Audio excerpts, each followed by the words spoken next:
think we can start. Respected dignitaries, ladies and gentlemen, very good evening, everyone. I am Anandi Giridharan, Chair, Women in Engineering Affinity Group, IEEE Bangalore Section. I am working in ECE Department, Indian Institute of Science, as Principal Research Scientist. On behalf of CONECCT Organizing Committee, WIE Affinity Group, IEEE Bangalore Section, I would like to welcome all the participants for today's panel discussion planned by our Women in Engineering team members on how to secure our smart systems from real-life cyber attacks. This panel discussion will emphasize on security landscape, make us understand how smart sensors are vulnerable to security threats in multiple domains, privacy and compliance concerns, ways to protect data across any domain. We have with us our panelists, Dr. Kumudini, Dr. Soma Pandey, Dr. Annapurna, and Ms. Gayatri, and our Manjula Chandrasekhar as moderator. Thank you all for joining us. Now I hand over to our panel moderator, Ms. Manjula, to introduce our panelists. Over to you, Ms. Manjula. Thank you. Thank you so much, Anandi ma'am.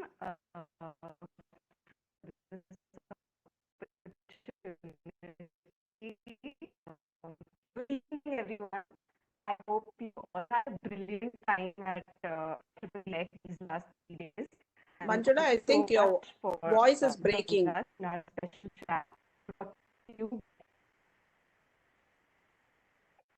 I audible to everyone?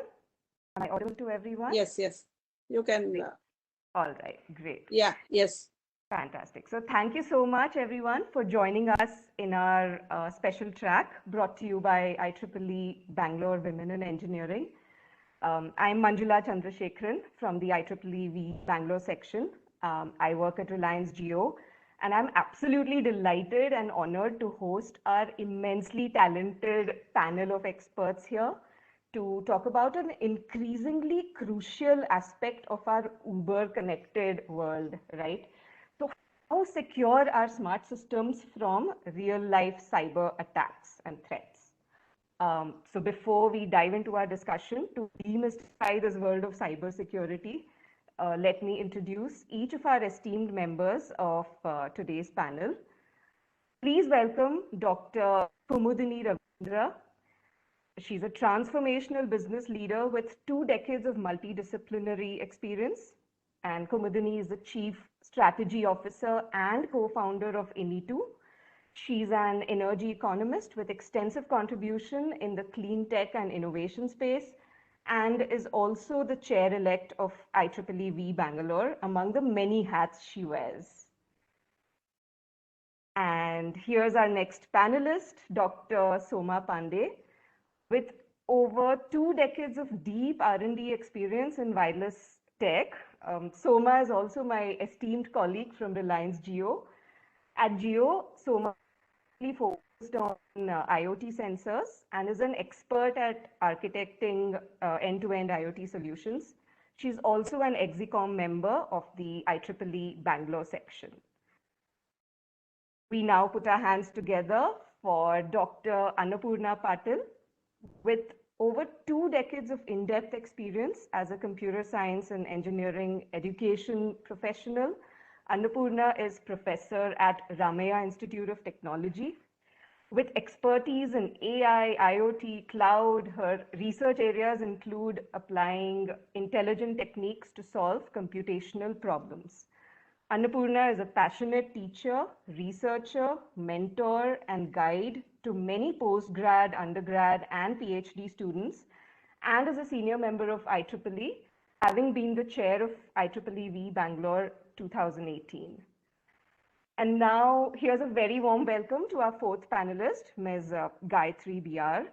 With over a decade of deep experience in the information security consulting domain, Gayatri currently works in Unilever Center of Excellence.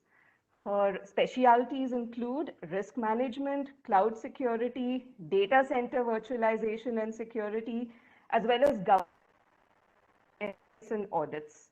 Gayatri is also a member of IEEE V Bangalore Execom. So we're so excited to have all of you here.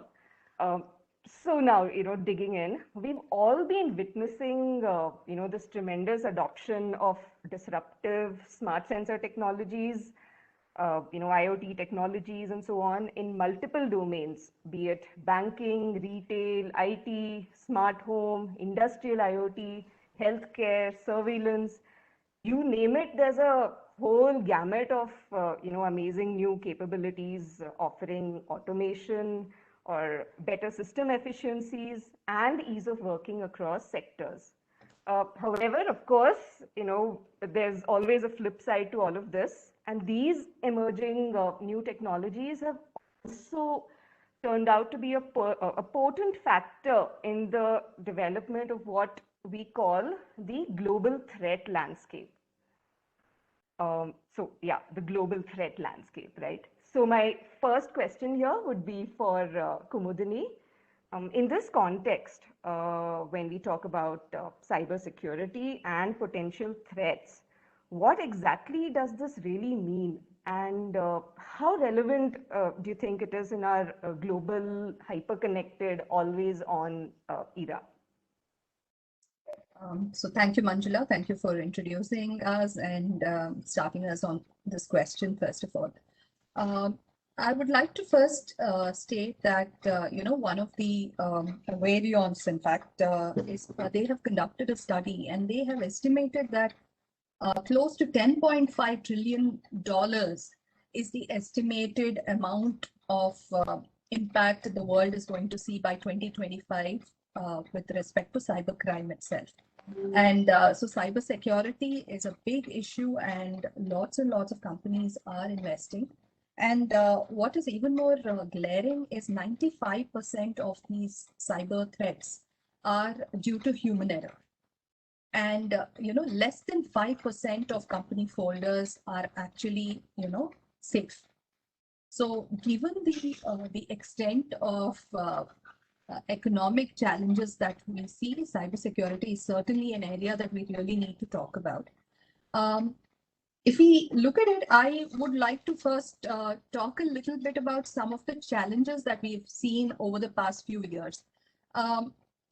Way back in 2010 itself, there was this thing called the Stuxnet virus that was created actually by the US and Israeli government agencies to actually target Iranian nuclear, plants.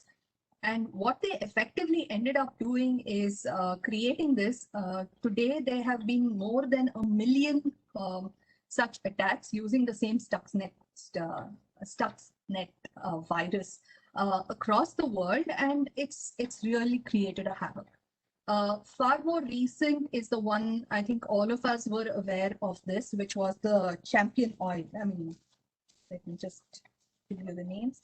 And the Colonial Pipeline that happened, right, recently, where there was this ransomware that was introduced into the East Coast, the East Coast pipeline, oil pipeline. And what it ended up doing is they asked for a ransom of about $4.4 million. And Colonial Pipeline was actually forced to pay up this money. Though they were able to kind of get back some of it, what they also realized is a lot of it was, they're still unable to trace the whereabouts. Most of the payments were made in Bitcoin. So it's also very difficult to actually track and trace. Similarly, more than 20 billion has been lost just in COVID-related attacks on patient-related data and hospital-related data. So we have nefarious elements. It could be at a governmental level where it is espionage kind of stuff, or you could have, nefarious elements who are just hell-bent on trying to make money off the whole situation and so on, or who just want to create disturbance. So cybercrime is a reality and cyber threats are something that we cannot take very lightly. That said, what I would like to kind of highlight on, especially when it comes to smart infrastructure itself, right?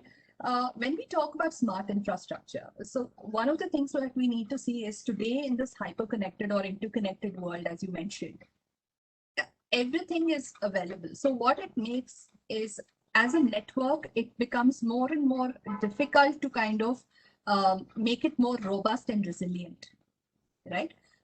So, and all that the person needs to target is a weak link. So, and typically people end up targeting the elders who have access to their mobile networks and so on, and they're connected. So this is something that we really need to think about in terms of when we are looking at cybersecurity itself, right? Either as organizations or as a government. That said, nothing is out of scope. Now that we saw Colonial Pipeline, you had Acer, which had a big huge attack. You had Australia's Channel 9, which was targeted. So it's pretty much right from the financial sector to the transportation to energy to the city itself. The transport University of Michigan actually conducted an experiment where they were actually able to access 100 traffic light signals and modify them. There was another study where they were able to actually target the siren system to indicate that there was a natural disaster happening, and it caused a huge amount of trouble with people calling up on 911 and 911 and all that. So this is really a threat that we really need to take seriously. So that's what I would say. Yeah, that was a very sort of chilling implications, I would say, for the global economy when you spoke about the $10.5 trillion impact that it has, right? And the fact that, of course, the target is always going to be on the weakest link. So anything that needs to be built has to be, as resilient as to, be able to protect, all of the perceived weak links out there. Yeah, so that said, thank you, Kumudini, for that very, very insightful answer and for setting the tone. My next question here would be to Soma. So we spoke about smart sensor technologies, just a little while ago in multiple domains, right? And the very compelling capabilities of IoT. When we think about low power networks that really provide the underlying communications for these connected things, how secure are they really?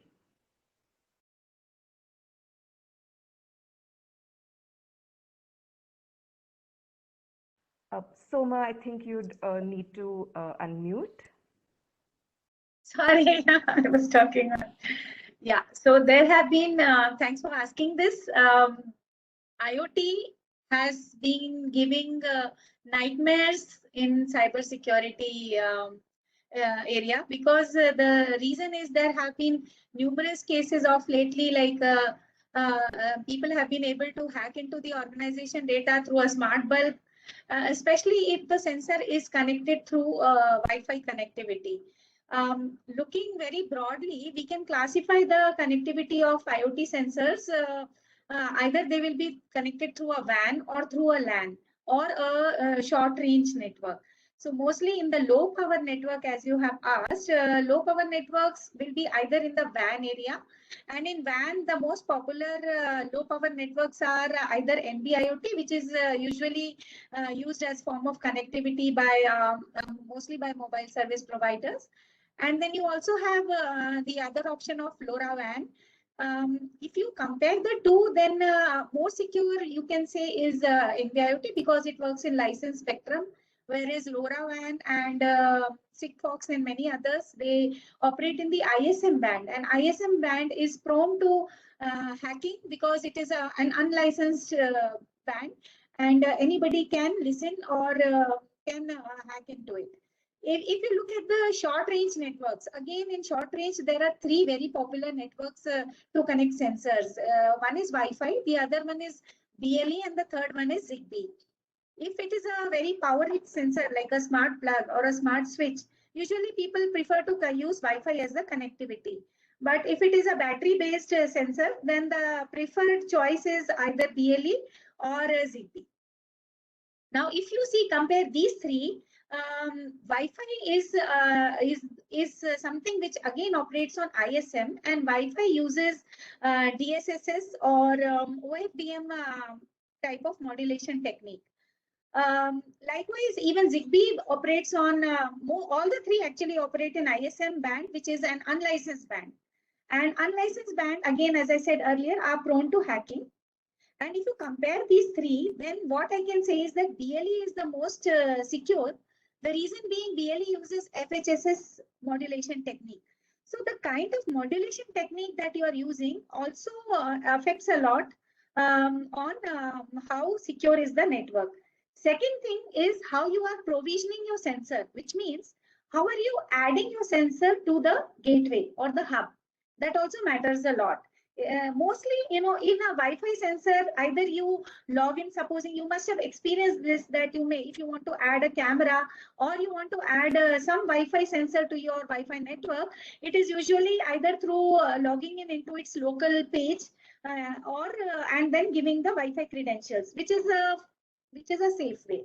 But if you go for a WPS kind of provisioning scheme, then again it becomes very risky, because and this happens in most cases, like in Wi-Fi, BLE, and ZigBee, all the three cases, sensors are added. And while adding the sensor, for some time the window is open and the network password, which is shared on the through the WPS window or through the auto provisioning window, that is the time if anybody can hack into, they can get the control of the entire system. They can enter your house, they can know your on-off timings, they can see your camera feed, and it is very, very risky. They can open the logs if they are automated logs. So that is one part. And second thing is knowing the password. If it is an organization or an enterprise which is using the smart sensor, then they can even hack into the organization data. So of course, short range networks using ISM band, they're not very secure. And if I want to prioritize them, then BLE might be slightly secure because it uses FHSS.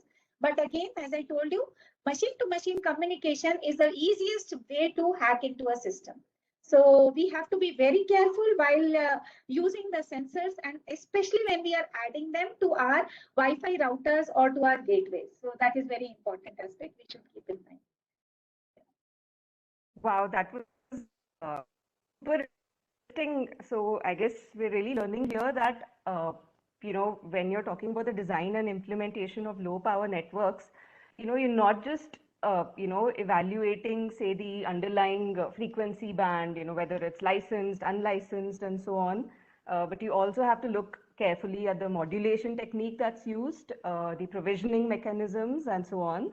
So yeah, you opened your the discussion with that very scary vulnerability in these connected light bulbs, but let's just hope it leads us to a very light bulb moment in terms of finding the right solution to our IoT networks.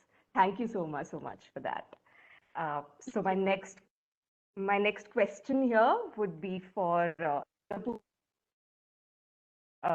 so we have been looking at disruptive new tech, right? So we've talked about IoT, and we've talked about smart cities and so on. And of course, AI is right at the forefront of all that, right? With an increasing dependence on algorithms for all sorts of critical functions and services. So from a security standpoint, what are the risks and threats involved here? And what would it mean to make AI systems themselves more safe and secure? Yeah, thank you, Manjula. It was amazing to also listen to the first few panelists.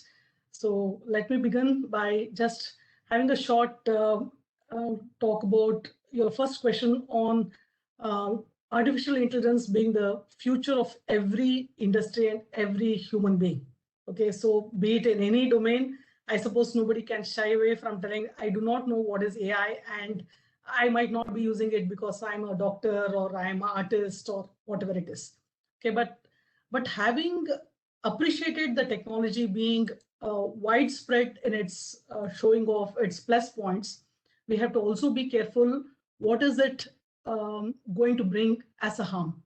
Okay, so talking about the first question, where we have to just look into the cyber security, which involves multiple issues related to people, process, technology.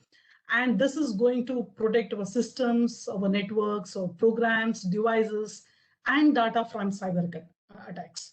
So properly designed, these AI systems, and which are implemented into the protection of cybersecurity, could definitely help us bridge the gaps in security technology, help build next generation security teams, and also talk about secure culture into the enterprise. Okay, so basically, when we are looking at the short understanding of a threat is usually a new incident with potential to harm a system. Okay, and the vulnerability is known weakness that hackers could exploit. Together, this becomes a risk, which is a potential for damage when a threat exploits a vulnerability. Okay, but what happens is the traditional systems, what we had with cyber security threats, we had the malware, we had the DDoS attacks, we had the IoT and endpoints, the social engineering. So these were actually the old school approach, where we had the antivirus, we had monitoring network tools, tools which were also monitoring the DDoS attack, and so on. Even the manual device level security updates through the cloud. Okay, so, and the social engineering, where we are talking about education or the digital hygiene, and the countering the hackers tactics and all that. So one thing all of us must understand, as far as engineers are trying to solve many problems and having an anti protection to all these systems, which have been largely used by various horizontal domain of people, the new school of AI approaches is being adopted by a lot of companies. We are talking about pattern recognition and predictive analytics through threat, new attacks, especially when we are talking about the zero-day exploits. And we also have DDoS attacks, where the new school AI approach could have algorithms which could auto-detect this abnormal network allocation, right? And definitely when we are talking about IoT and endpoints, the AI systems could have network level behavior analytics, which could be done, and the real-time security and effectiveness could scale up.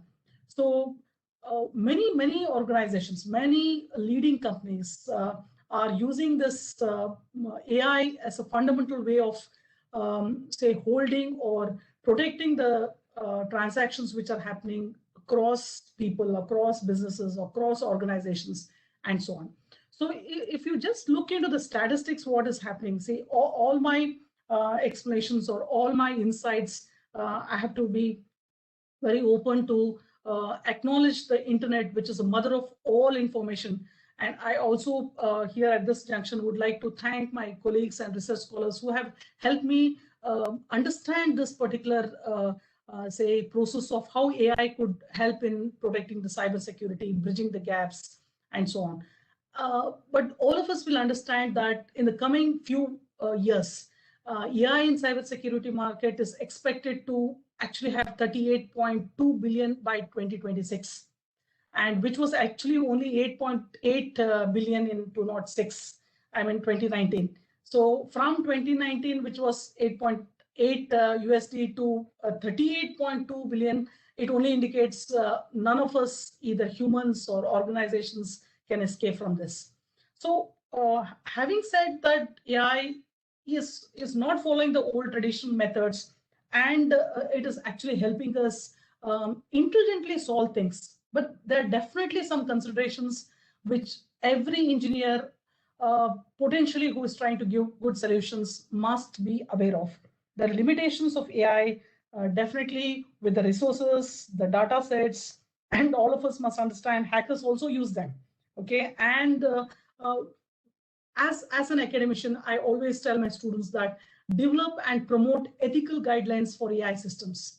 And we must be able to bring transparency and open sharing of new findings. Okay, it's especially when we are talking about security, I think all of us know that there's an open transparency among all those stakeholders and companies which are using it, and they try to share their information so that all of us will be equally aware what will be our next attack and how do you keep yourself prepared for that. So definitely we have to prioritize the offensive research on AI system, and we all should have this urge, the creation and integration of privacy preserving in machine learning. And basically, when we're talking about building AI systems, we must be taking the ownership of building ethical systems. Okay, so having said that, I suppose this could answer what would be threats and what is how safe we can use AI systems to build, and how intelligently we can accommodate them in our algorithms and so on. Yeah. That was absolutely fantastic. So, yeah, absolutely. I think it is wrong the process as so one of people, process, and technology, right? And all of those good practices have to be baked into AI systems. I really liked that you touched upon those, fundamental limitations of AI and how important it is for organizations and people and researchers in the field, to talk about ethical guidelines, bring about transparency here, and privacy preservation and so on. Because when it comes to huge data sets that are out there and forever growing, have to be really careful that it doesn't lend itself to things like model poisoning and so on, right? So thank you, Dr. Annapurna. That was extremely insightful. So my next question here would be for Gayatri. So we've talked about some of these shiny new technologies, right? So it wouldn't be complete if we didn't talk about cloud, which is what binds all of this together. So if we move to cloud-related security aspects, especially from an enterprise point of view, when it comes to deploying applications in diverse environments, which is pretty prevalent now, how do we look at security challenges here, especially if you're talking about hybrid deployments and so on? Thanks, Manjula, for that question. Yes, like I would like to acknowledge and pick some base points from a few of my co-panelists where I can openly acknowledge telling that human error is the predominant reason for any kind of cybercrime or cyber attack to happen.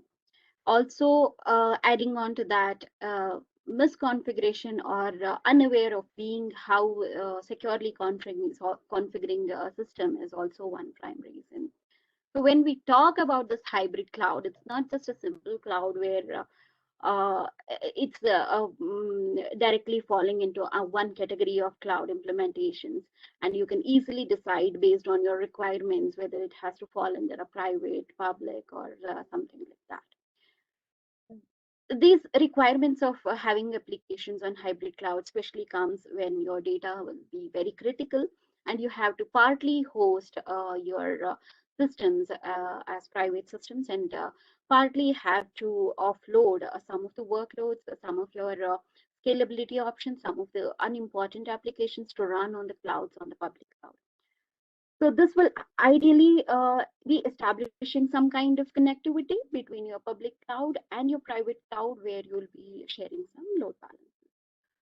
What would be the challenges hosting applications here? Because it's a very, very critical balance between protecting your data by keeping your critical systems on private part and also making it more effective by utilizing the public cloud's efficiency, the reachability, and those all the best advantages that you get from the clouds. So this is a very, very challenging thing. And the key things that I would like to see here is the limitations of the cloud scalabilities and the expense that we have to implement if it is coming to private clouds. That is one prime thing. And lack of awareness, the skills, the expertise, the gaps that will the security professionals will be having about how differently private cloud works, how differently the part of public cloud works. The control implementations are different here and there. and how to seemingly oversee the shadow IT practices, the malpractices, if I have to put it in layman terms. Sometimes it may happen that I want to skip a step of security just to ease the implementation. If I have to install an application, I can go ahead with some kind of shared passwords, shared identities or something, which is not the best practices. This would be a key element in opening up vulnerabilities for the cyber threats as well. This will all widely fall under the human errors and lack of incident management, lack of incident planning. In case there is a breach, how you're going to plan it. Eventually, like the technology that has been upgraded even by the hackers, it's evident that that is going to happen. How are you going to protect that? How will you be incident ready? What is your incident response plan? Who is going to own that? What are your SLAs with your vendor partners? What part of risk would lie within your organization? What part of risk lies with them? And what are the compliance requirements if there is a huge data breach, like it happens in with most of the data breaches? Who would be accountable? Who would be taking the responsibility of that? Are you covered under these things? These are the prime things which we look into when it comes to the challenges of having applications set up in a hybrid cloud environment. Prominently sensitive data which have to be encrypted and which have to be stored in a restricted environment. You are putting it on a cloud, hybrid cloud, where you don't know how it is, either it is segregated or it is protected, accessible only to you. What is the identity access to it? Whether you have SSO enablement only for your organization, how the virtual systems or the container systems are segregated. These are many challenges which we can see on the hybrid clouds. The ease of connectivity comes with a stake.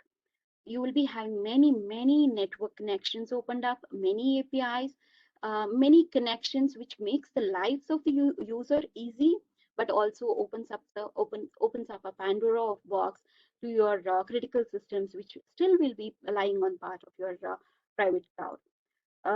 The more you collaborate and put hybrid systems, there is huge part of this cloud configurations which you are unaware of, which you don't have control over. How do you bind them?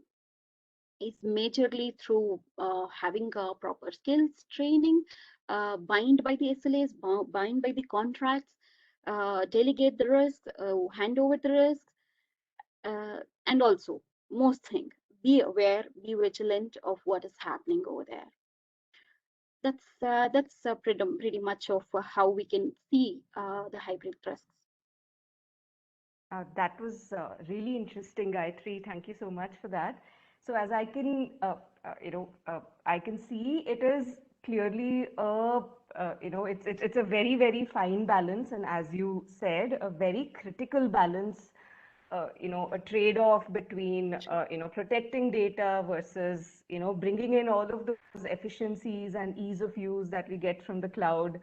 So all of this, as you rightly said, the really good ways to somehow minimize human error, and the best way to do that is to, I guess, always learn and upskill to be able to deal with all of this, whether it means improved incident planning or creating good accountability matrices, or dealing with all of these shadow IT practices and so on. So that was very enlightening indeed. Thank you so much, Gayatri.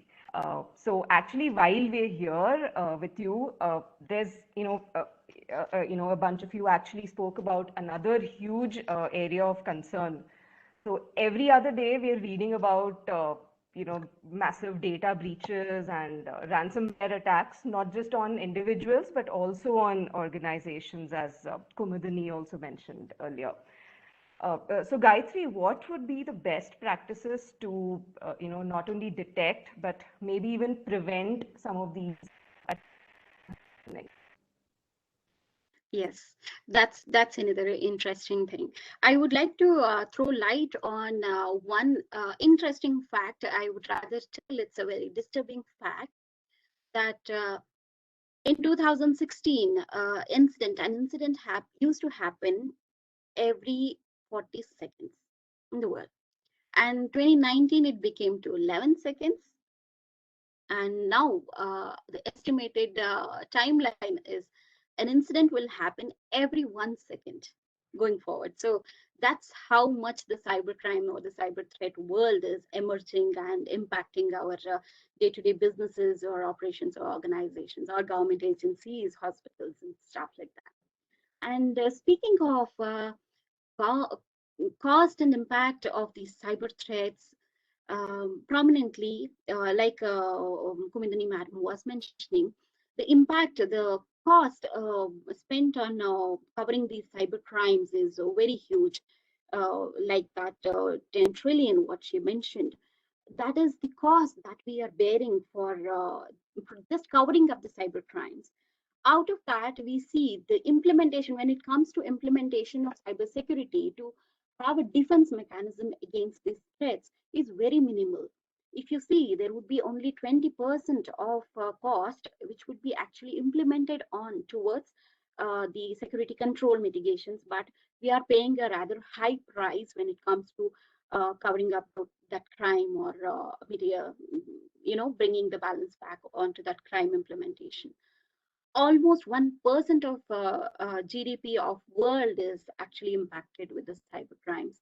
Most of the cyber crimes are nowadays targeted to towards these financial crimes, which impacts the world in every way.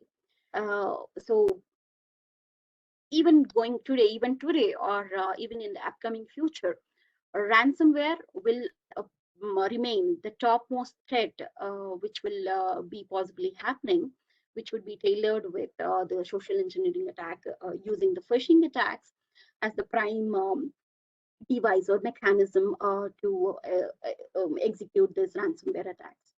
So ransomware attacks, it's not just like you have to pay some money and then you will be giving your application back. You would be the hijacked application, or the where the application is being hijacked and encrypted, and you will be released that application only after paying up some money. It is also used for some motives, some political agendas, some to just prove a point, to get some regulations passed, agree to some certain terms and conditions. These kind of extended ideas also are being implemented. But this, I think, recently there was a ransom attack, Revil, which is a ransomware attack. I think after the Colonial Pipeline, I think Revil ransomware was also very impactful in that case. That was a recent one. And basically, like I was telling, the misconfigurations lead to too much of threats. So be it may be a data breach, an identity theft, or the stealing of personal records. Importantly, when it comes to credit card informations, I think around 60 billion credit card informations were stolen in past 4 years. I think in the past 4 years, that was the biggest card theft information that happened. So that's the impact of what happens. Eventually, one of the organization had to completely reissue all the cards, though the impact was done. So this is what it impacts. And the advent of this digital transformation, and I think because of every day there is a disruptive technology, like as we see, there is a versatility here in our panel itself. Somebody is working on IoT, somebody is working on some of the disruptive technology, which changes, it redefines the consumer's day-to-day business.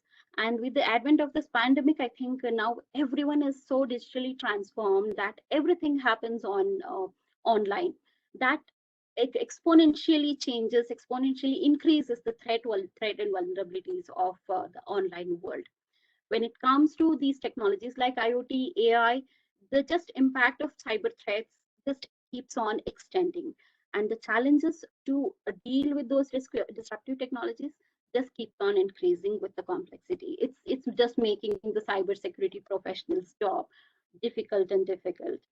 And I think it's like I always tell, it has to be it would be funded, or it would be something having some ideology behind it, or any kind of these things. But threats are impacting on to all organizations financially more and politically to balance out something, or even there are cyber wars happening between countries uh, to prove a point, to make an agenda. What we need is good skilled operations to just battle this in the future. uh, we can't stop the advancement of the technology. We can't stop telling, okay, AI or IoT or these blockchain will just keep on increasing the risk of security, and just stop with this. We are happy with what we have, because technology is like making our lives very easier. So security has a very long path that we have to reach. Rather, I would tell it is a difficult path to walk hand in hand with these technology innovations to mitigate and to understand and fight a battle which is eventually going to happen. That's all I can say. Fantastic, Gayatri. And those were some really startling figures you threw out there. An incident projected to happen every 1 second. That's Every like second. pretty insane, yeah. And yeah, it's a very sobering thought indeed that, with something like 1% of GDP impacted, and, the cost perhaps that's being put towards this is, maybe not proportionately as much. So that's something to think about. And of course, I guess it always comes back to the human, especially when you spoke about the credit card theft info and the theft that happened there, large scale, right?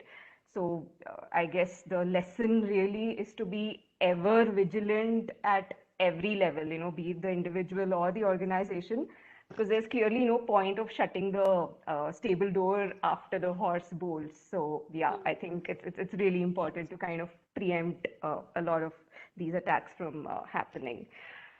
So yeah, that was a very, very sobering thought. So maybe I would, I'd love Annapurna to answer the next question that I have about harnessing AI, right? So we did speak about the importance of improving cybersecurity in AI itself, like by bringing about transparency and ethical guidelines and so on.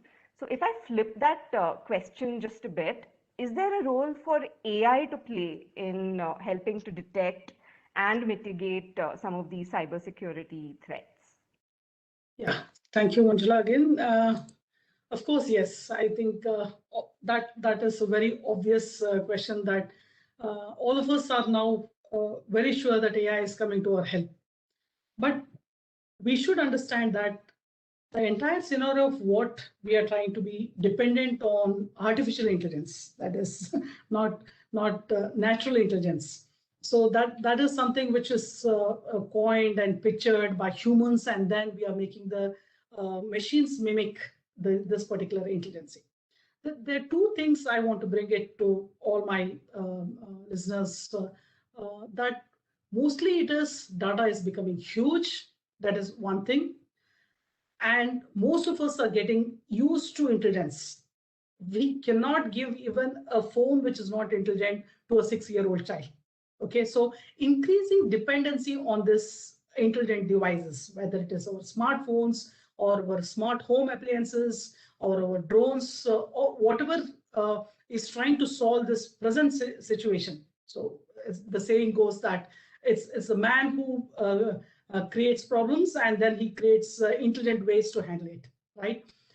But I always felt in most of this AI being applied to the cyber protection is basically to understand patterns, okay, the behavioral patterns of the data, the people who are trying to use this system. This is a fantastic way of analyzing the patterns and the behavior. Okay, I just want to give one small example which happened last week at our institute. We were trying to go online, and we had asked all the 1,600 students of the first sem to create a unique Gmail account so that they can start writing their exams online. It's something like if my USN is 1MS and something followed, and we had to create a Gmail account with the USN at gmail.com. Okay, so we wanted to follow a pattern because we wanted to go ahead and find out which student is uploading his answer sheets properly. And the wonderful thing which happened, we gave the circular, and within evening students started. It's natural, they started doing it. And next 4 hours, every student had his Gmail blocked. And it was nothing which went wrong. It was just the Google was intelligent enough to find out patterns which was something different from the regular traffic. Okay, so the traffic suddenly increased at particular location and there were no human intervention. Probably there's a bot which has blocked this particular creation of Gmails, and that the students were unable to create anything for the next 24 hours. And later on, when it identifies that it is not a malicious or an attack by terrorists or something like that, then it goes on releasing that particular activity. So to bring it to light to all the listeners, one of the important thing is understanding the patterns. Okay, so a long way to go with AI solving many of our smart problems which are related to the cyber security, whether it is finding out the deepfake problem or trying to prevent the online terrorism, where AI will be trained to detect suspicious people and objects, in crowded places, identifying doubtful financial transactions. So regular traffic is defined. Even a delta change in the regular traffic, the bots will be able to identify and block it immediately. Okay, without even just thinking what could happen to the next activity. So AI is also helping making vulnerability management easier. Okay, so last year in 2020, over 2,000 unique cybersecurity vulnerabilities were recorded. So managing these were simply not in the capacity of humans. So thankfully, AI opens up easier approach to keep this IT safe and then help people around to solve or to protect their particular devices and operations and so on. So creating powerful passwords, authentication, there also you have very trained algorithms which can have facial recognition technology and biometric pattern, the way with which the person presses when he's in tense situation, when he's in normal situation, how he tries to press the keys, or also trying to tell whether it's a normal activity or no. Okay, so we also, when it comes to the network security, I can automate security policies, deployment and organization of network topography, and also analyze the traffic dynamics.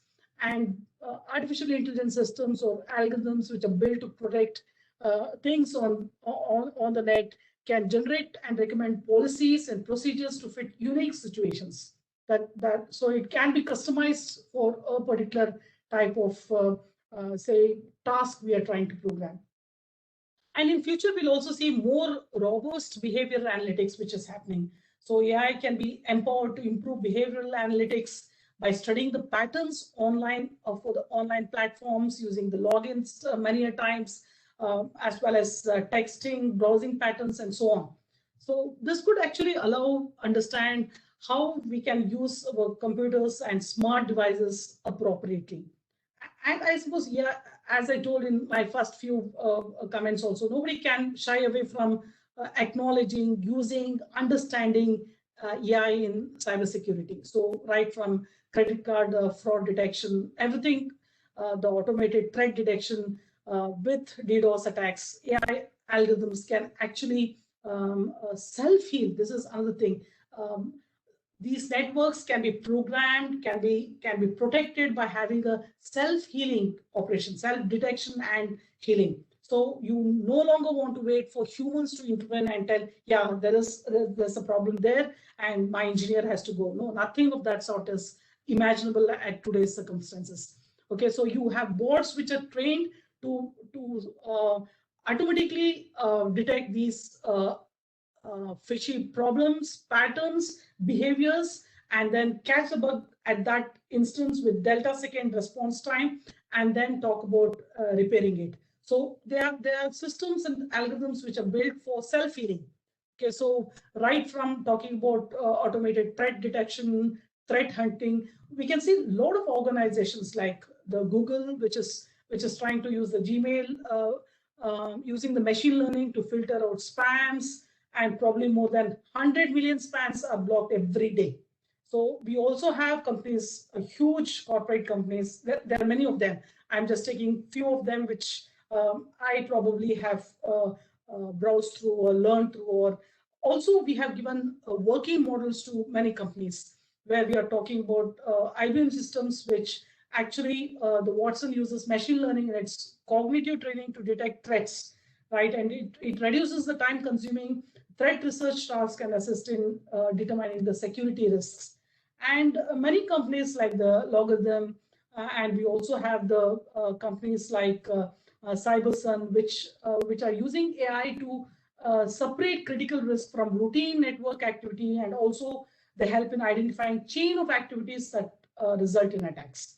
Okay, so having also had limitations with AI, all of us must be able to, I think at this point, highly appreciate that we can use this algorithms which are intelligent, which are deep intelligent, to talk about big data query generation and analysis, probably malware classification, encrypted traffic analysis, when we're talking about self-healing things, and then also talking about the false positive reductions and so on. Okay, so it is there. Everything which comes with a huge positive point also comes with a little lacunas. Okay, and there is always a race. As I told, humans are the people who actually create problems and then create intelligence to solve that problem. Okay, and second important point, nobody can shy away. I cannot tell, I will not do anything online, no online transactions, so I am secure. So that can also not happen. And the third thing is, we need to generate systems which are actually very intelligent to analyze the patterns and behaviors. Okay, so yes, there's a lot with what AI can give to the community when it is ethically done.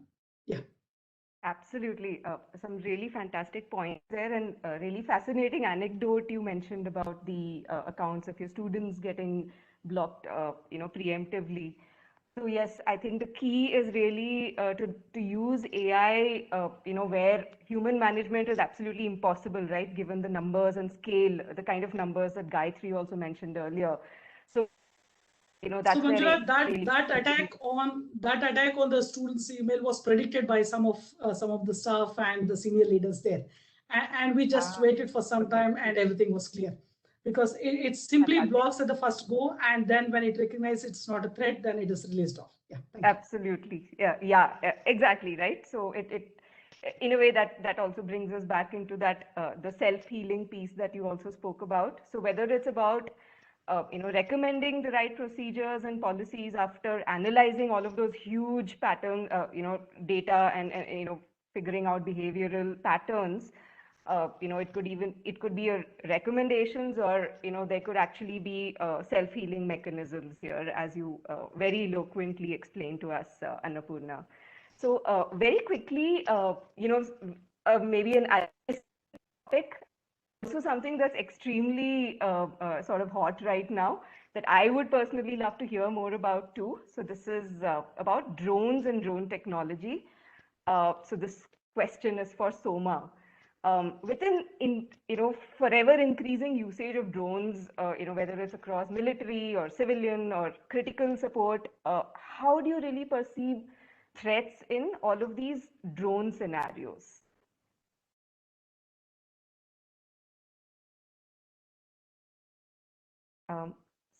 Soma, I think you'd need to unmute.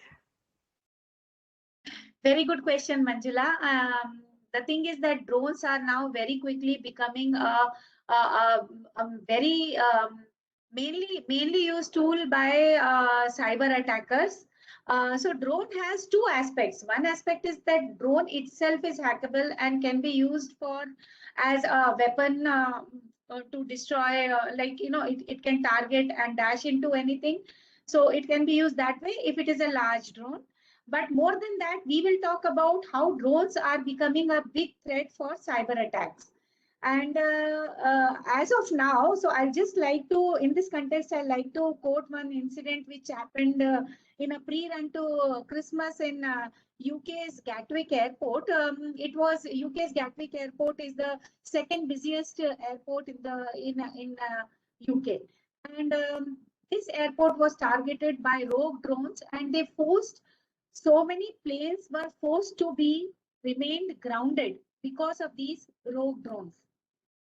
And this I like to this example why I am giving is that this is the just a beginning, but you can see that drones are not only being used as a weapon for attacking the attacking various important establishments, but they are also being used as a for cyber attacks.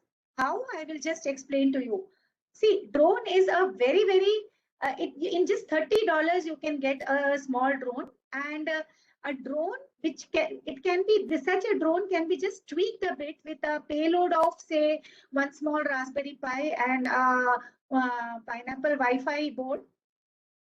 And with these two things together, it becomes a lethal weapon for cyber attack, because the drone can just hover around an organization within the Wi-Fi coverage area, and it can actually listen to the communication. It can hack into the Wi-Fi password of the organization, and it can actually create a corporate espionage. And these things are already being used. It is becoming very popular nowadays. Many examples are there. The thing is that the drone can be treated like a a spy in the sky. It's like a drone can carry it. It can actually capture data. It can capture video. Lot of things. It can just hover around, and it is totally undetectable by any radar, because of the reason that it has a very small thermal signature. It cannot be detected. It can neither be detected nor it can be defeated. The reason being, it's one is the thermal signature is very low, and second problem is that even the data link that it is using to communicate to its controller, like most of the drones are remote controlled and they are connecting to the controller base.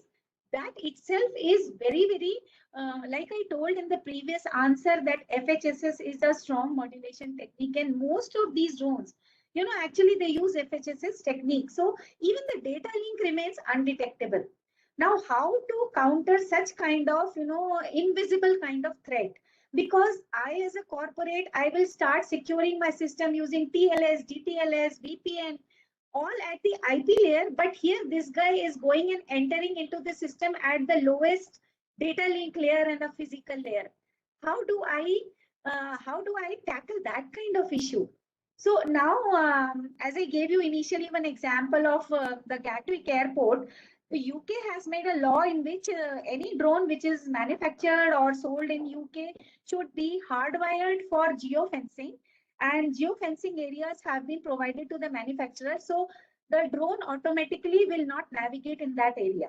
Okay, that is one level of protection. But if it is if a drone is manufactured for the purpose of a rogue intention, then definitely the hardwiring part will not be done. It will be omitted. The second problem, the second answer, how you can tackle, if you remember very recently, just a few weeks back, there was a drones entering into Indian territory, foreign drones from neighboring country. So what India did to counter it? So India had deployed GPS jammers. Now here also there is one loophole over here, that you can deploy GPS jammers, and that can stop many drones. But what about the GPS system if the drone is using a GPS system like Baidu? Even India has its own navigation system like Navik, and they are not at all dependent on GPS as such. So we have our own navigation system. So we have to think about all those aspects and then go for going for jammer kind of technique. So the jammer should be able to jam all kind of navigation systems, not just GPS. So this is one more thing which we need to look into. So yeah, so that's what I wanted to bring attention of everybody, that drones themselves, they are the IoT of IoT. They themselves carry a lot of sensors.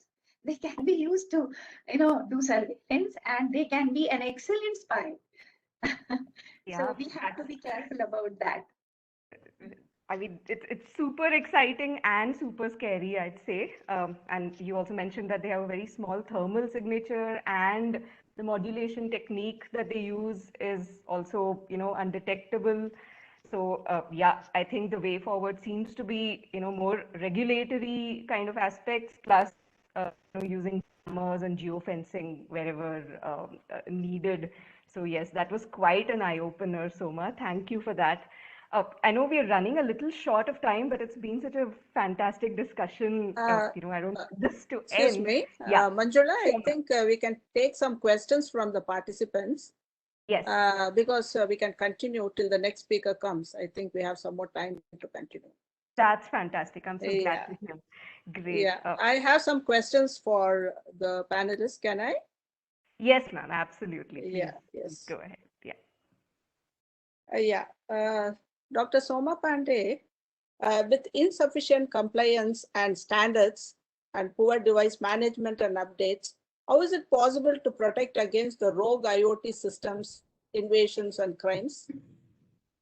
Yeah, so it's a good question. And of course, there is attempt being made for regulatory compliances, especially for both. I had spoken about IoT and drones both.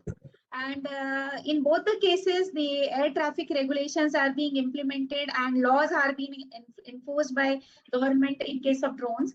And in case of IoT as such, as I told you, that sensors are the last node in the entire network. So sensors themselves may not be able to, we may not be able to bring them under any regulatory arena as such, except for like a mobile phone. Like a mobile phone can go ahead with the ordinary compliances, like FCC is there or ROHS is there. So those kind of compliances. But yes, what we can do is to regulate these kind of cyber attack is that control or regulate the networks to which they are connecting. So as I told you that the connectivity of the IoT device is the weakest link. If that link is robust and secure, like for example, if I will give you an example of mobile service providers, they are using NB-IoT to connect the IoT sensors. Now, NB-IoT is a very, very secure mechanism and can just not be hacked. So basically, it depends on how much.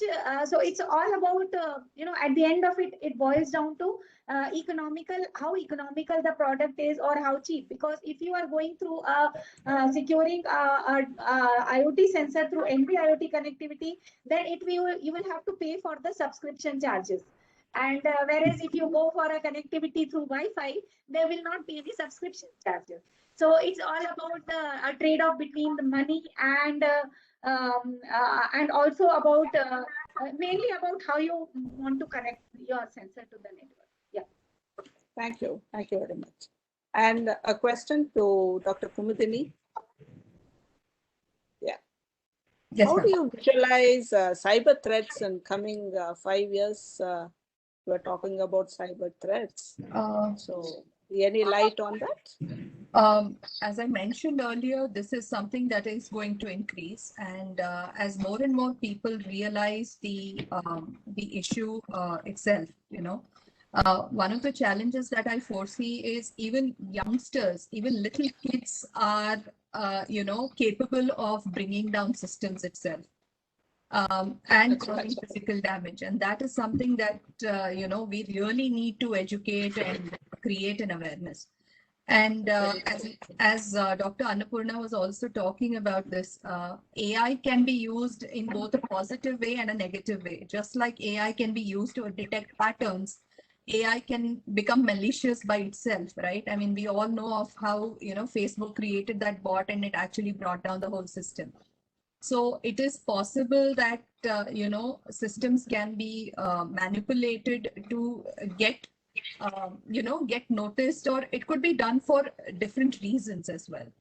And for organizations, I think the bigger challenge, even at government levels, right, is to balance out the risk, the security, and one of the issues that I think we kind of missed a little bit on was the privacy issue. When we start talking about, data and checking these patterns and so on and so forth, we are also encroaching on the privacy of an individual or of a community and of society itself. And that is something that it's always going to be a this or that. We cannot, do away with just looking at security and saying we have to monitor every aspect that's happening, and at the same time it is encroaching on a person's privacy as well. So I think this is going to be a challenge, and this is something that really needs to be addressed. Yeah, man and the machine. Collaborative intelligence is always better. Now, yeah. Think on some of the things. See, one issue I feel is it's also about the access itself, access to resources and infrastructure. How exactly are organizations going to start talking about these things, the interoperability of stuff?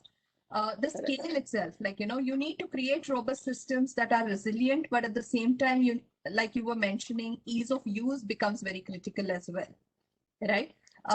And most organizations, to a large extent, keep talking about cost, because everything, as I think even Gayatri mentioned this, it's like, one is the ease of use and the other one is the cost. So every line of code that needs to be created incurs a cost. So that becomes a challenge. And, the moment you start cutting corners and saying make it easier or simpler, you are opening yourself to threats. So that is something that, again, we need to really think about, because the magnanimity or the enormity of the problem is such that it is going to be a challenge, right? And I think when we talk about cost, we also have to tell what is the repercussions which could happen. Exactly. So it's not just the cost of implementation, but it's the cost or the impact that it's going to create. For example, the Ukraine example, where there was a Trojan malware that was introduced in an electrical plant, and 1.4 million people were in the dark, right, for over a significant period of time. And it's not just money anymore, it is also human lives at stake. Johnson & Johnson. Just imagine what would happen if we don't have an oxygen for some time. Exactly. Johnson & Johnson claimed that there are 1.5 billion attacks every day. That is what it's getting, So this is like the magnanimity of the problem. So thank you so much. Thank you. And one question for Dr. Annapurna. Disruptive technology. Disruptive technology is cyber security's biggest enemy. Do you agree or disagree to this? Can you emphasize on that? So, as a AI lady and a powerful computer science lady who is dependent on algorithms, so I would not give up. So whatever the threats we have, we need to be positive. I suppose when a malicious fellow can think, there was a saying, when a bad guy doesn't sleep, how should I? Okay, so there's no escape. We have engineers who can do an excellent work with proactive maintenance, and then giving up solutions, being one step ahead of those people who are trying to steal and intrude and all that. So I'm a very positive person, especially because I'm dependent on algorithms and their performance. Definitely, I will not give up. Probably there, as I told in my earlier talks also, there will always be a negative part of it, of any technology which is coming. Okay, so how much can we bear the loss? That's very important. So when Kumadini was talking, I was thinking, we are very careless when we have a pen which is 25 rupees. Okay, but what if I have invested 1,000 rupees for that pen? Okay, so the security of the pen becomes very important. So I am extra cautious when I'm talking about using that pen and moving about, especially teachers. Wherever we sign, we just lose our pens. So the cost incurred into the technology usage, okay, what is the depth of it? And then definitely we have engineers and hopes where every hour, every second, every minute, this particular counter doing this. Okay, so when the bad guy doesn't sleep, why should I be sleeping? Okay, so thank you very much for a wonderful discussion. And I think the next speaker is in. I call upon Manjula to conclude the session. You can, give it to Manjula. Thank you so much. That was like an absolutely brilliant session. Thank you. I'm like really grateful to all of our wonderful panelists here. So I guess the final last words would really be, with the emergence of this unprecedented adoption of new and powerful tech that we're all building to make the world a better place, it's also a clear imperative that we make the world a safer place. So that's the thought I'd like to leave, with everyone, and that's the goal we're all working towards. So thank you again, our wonderful panel for sharing your thoughts and deep insights towards this goal. Thank you. Thank you, Manjula. Thank you, everyone. Thank you. Bye-bye. Yeah. Thank you. Yeah, have a good evening. Thank you.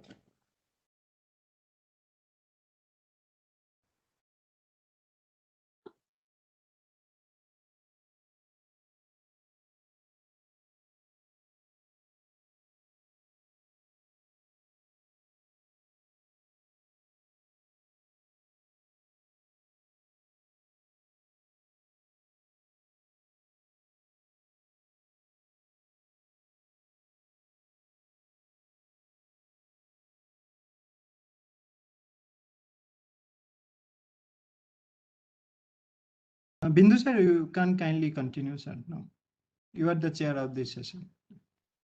Start. It starts. Yeah, this slide is visible, sir. Yeah, it's visible. Yeah, yes, sir.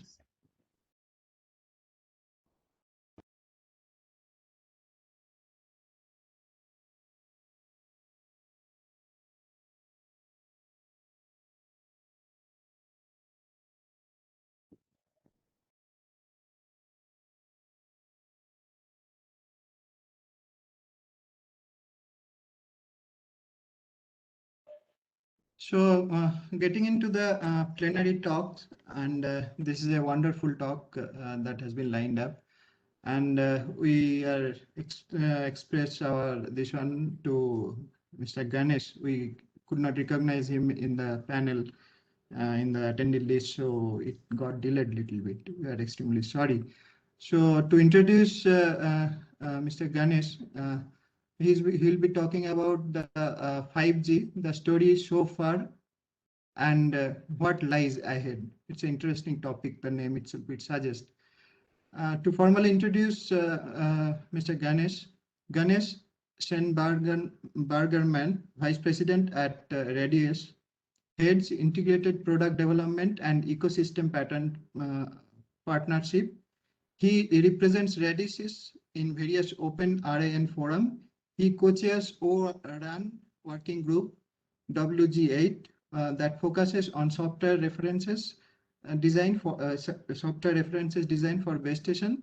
He is also a member of Technical Oversight Committee in ORAN open source community. In small cell forum, Ganesh has been leading 5G NFAPI standard development. He won Small Cell Forum Chairs Award in 2020, and for his standard contribution. Over to you, sir. Thank you, Chandrakant. Are you able to hear me? Yeah, you are audible. Okay, and am I allowed to share my presentation screen as well? Yeah, you'll be getting the. Okay, just give me a second.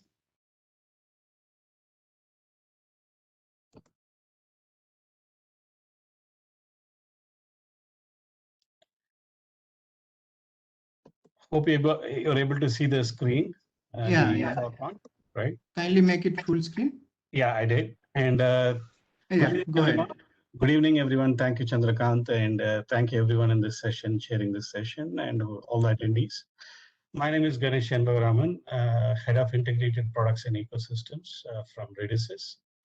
So this is an interesting topic. I'm sure you all had wonderful topics in the last 3 days, lengthy technical presentations, deep dive sessions, and hope you enjoyed all the technical content in this meeting. So this is going to be one of the last sessions, so I want to make it as interesting as possible. So the title of the session is all about 5G, the story so far and what we can expect further. So we will be talking about 5G evolution, how it is getting deployed, a few practical aspects as well, in addition to the technical standardization part, right? and feel free to ask questions. And I'll try to cover everything in the next 30 minutes or so. So this is a quick agenda I got, a quick introduction about Redis, what we do and what our focus is, and all about 5G in terms of what has been 5G defined for, how do we look in the deployments today, and what we can expect further in the evolution. And we will talk a little bit about Open RAN and all the trends that the buzzwords you are hearing, how it is impacting the evolution and our adoption of this technology, how this is going to evolve into 6G is what we're going to look at. Okay, so with that kind of outline, let me quickly jump into the introduction of Redis. And Redis, some of you might have come across this name. We are a US-based, US headquartered company, but a large team presence here in India in 2 locations. So more than 80% of our strength is in India, the engineering strength. And globally, we are in multiple countries, primarily based out of US, and multiple geographies covered by the sales and marketing team and so on.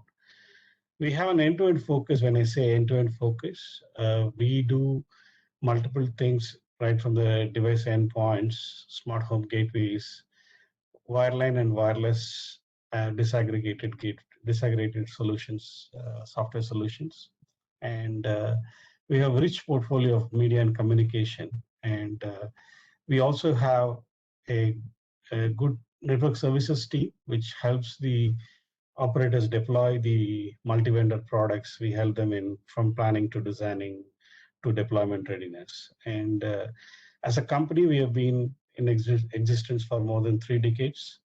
In 2018, end of 2018, Reliance Group acquired us, and now we are part of the Geo Platforms Limited. So we are a fully owned subsidiary of Geo Platforms Limited.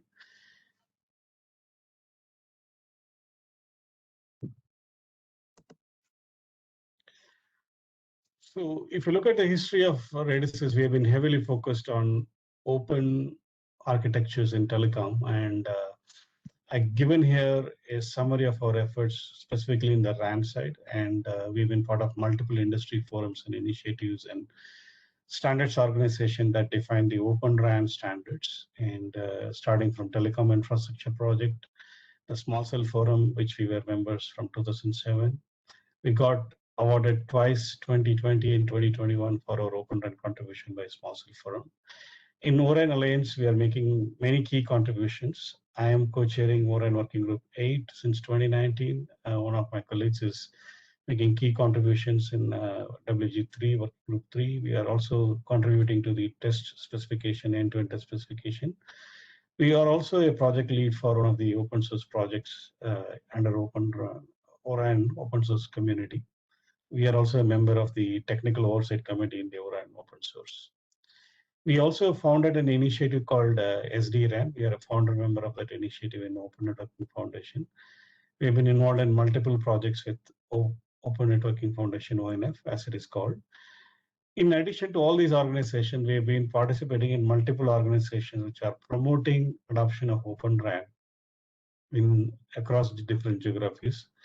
ORPC, for example, NextG Alliance, which is looking into the evolution into 6G, CBRS Alliance, Linux Foundation projects.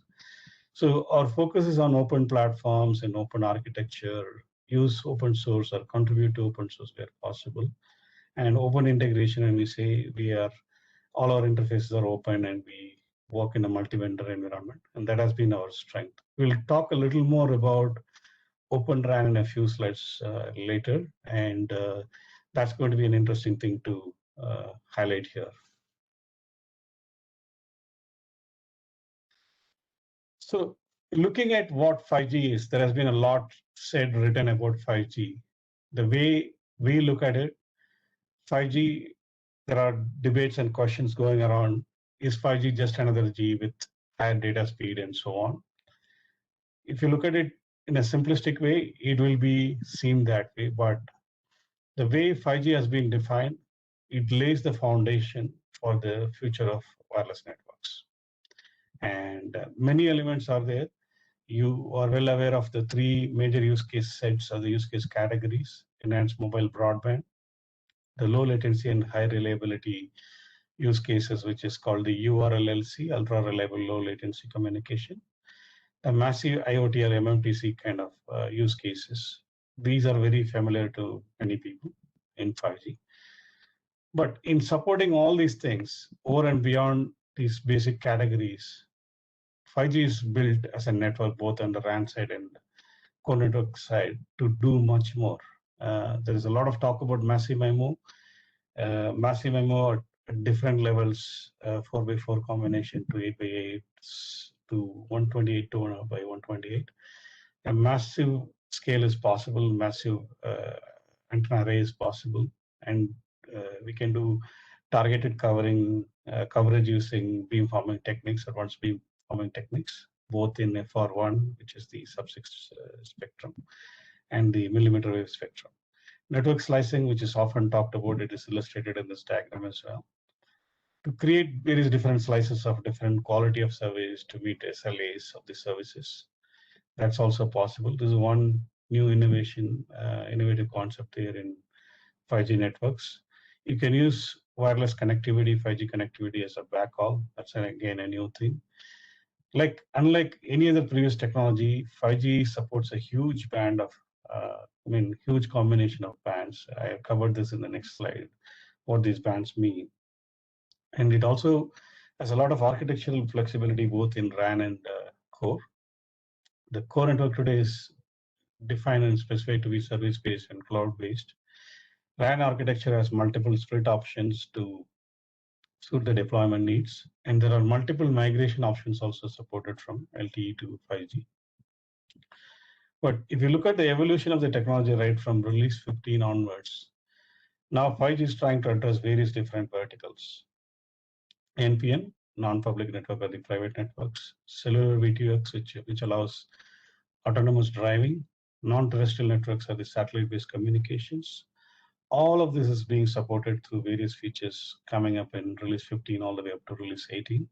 So we'll take a quick look at those in the later slides, but this, in our view, is the versatility and power of 5G, not just another generation of technology. So how is it going to change the way networks are laid and how it will prepare us to go into the future evolution of the network?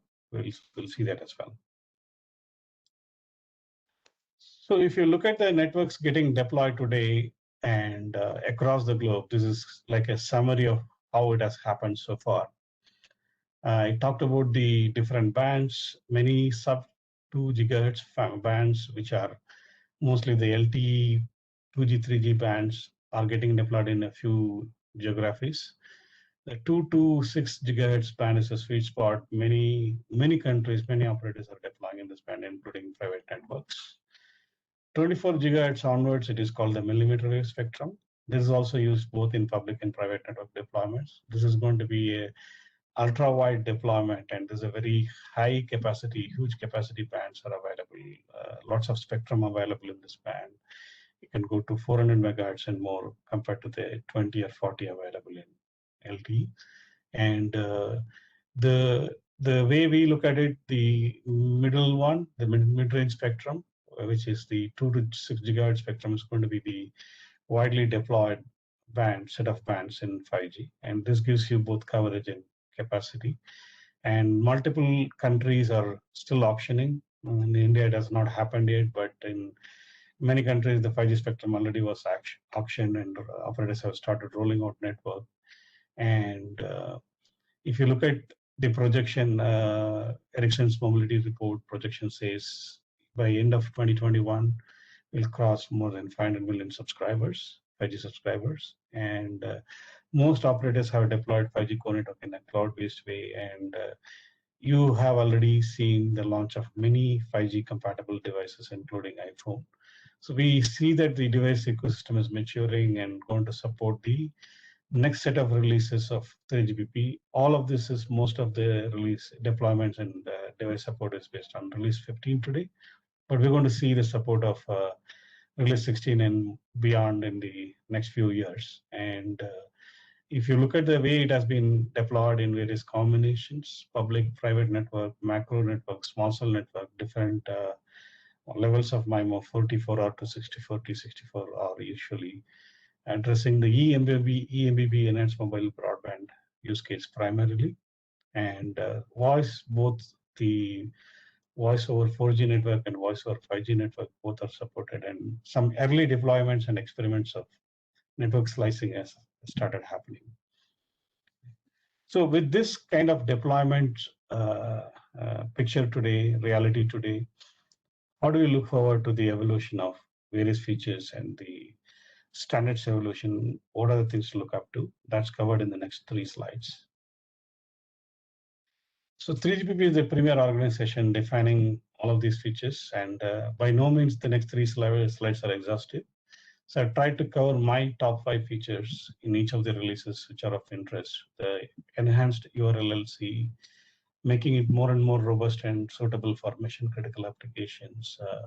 So that is one major feature coming in release 16, including aspects like the coordinated multi-point transmission, TSN network integration, time-sensitive networks, and release 16 onwards, 5G will be able to use 5G in unlicensed spectrum as well, 5 gigahertz or 6 gigahertz. And the interesting thing about the wireless backhaul, which is called the Internet Access Backhaul, the IAB. So that feature is also getting defined and enhanced in release 16, and all the aspects of using this as an option using millimeter wave spectrum, IAB donor node concepts, all are being defined in release 16. Release 16 onwards, there has been a focus on the private networks and cellular VTX kind of topics. We have the basic definitions happening for supporting private network operations, both as a standalone option and as a hybrid mode with the public network. Those are being defined in release 16, which are further getting enhanced in release 17. And all the side link communication aspects which are required, vehicle-to-vehicle communication, that is also being enabled in release 16.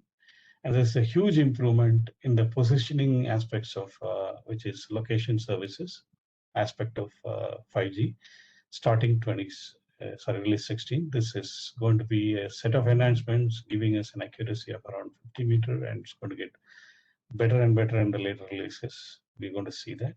And this is in summary what release 16 will give us. So we are seeing already products coming out in the market and supporting release 16, and operators and select deployments trying to move to release 16, especially for the industrial networks. Release 16 is seen as an essential thing because of the support of mission critical applications.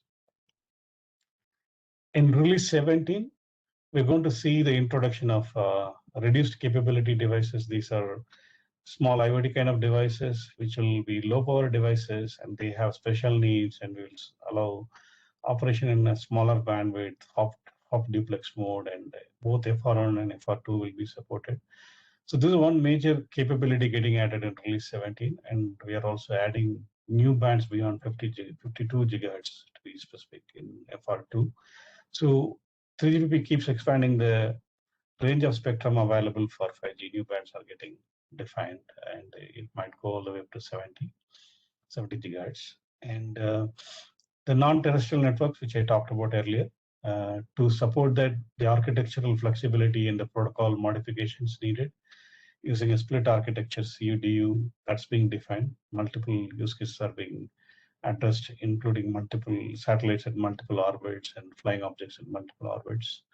That's the focus of the NTN work item category. In the private network and cellular VTX, there will be more and more enhancements coming, side link enhancements and so on. Positioning will see further enhancements in release 17, and it will lead us to a 1 meter level accuracy of positioning in release 17. So release 17 is still getting worked on. I got a quick chart on the timelines in a couple of slides later. So we expect release 17 to complete sometime in this year. And if you look at the main theme of this, the reduced capability devices and non-terrestrial network support, these are the main themes. And with the completion of release 17 and moving into release 18, we will get into an era, what is called 5G advanced. The technology will be advanced further, to a level to prepare for the 6G evolution from here. And this is being called 5G advanced. So there is some more evolution on the MIMO concepts and mobility enhancements primarily, high-speed mobility across cells, conditional handover, and so on. And the reduced capability UEs also will see further evolution in terms of power saving and reduce bandwidth operation to the level of less than 10 megahertz. And there are several uplink and sidelink enhancements being brought in release 18.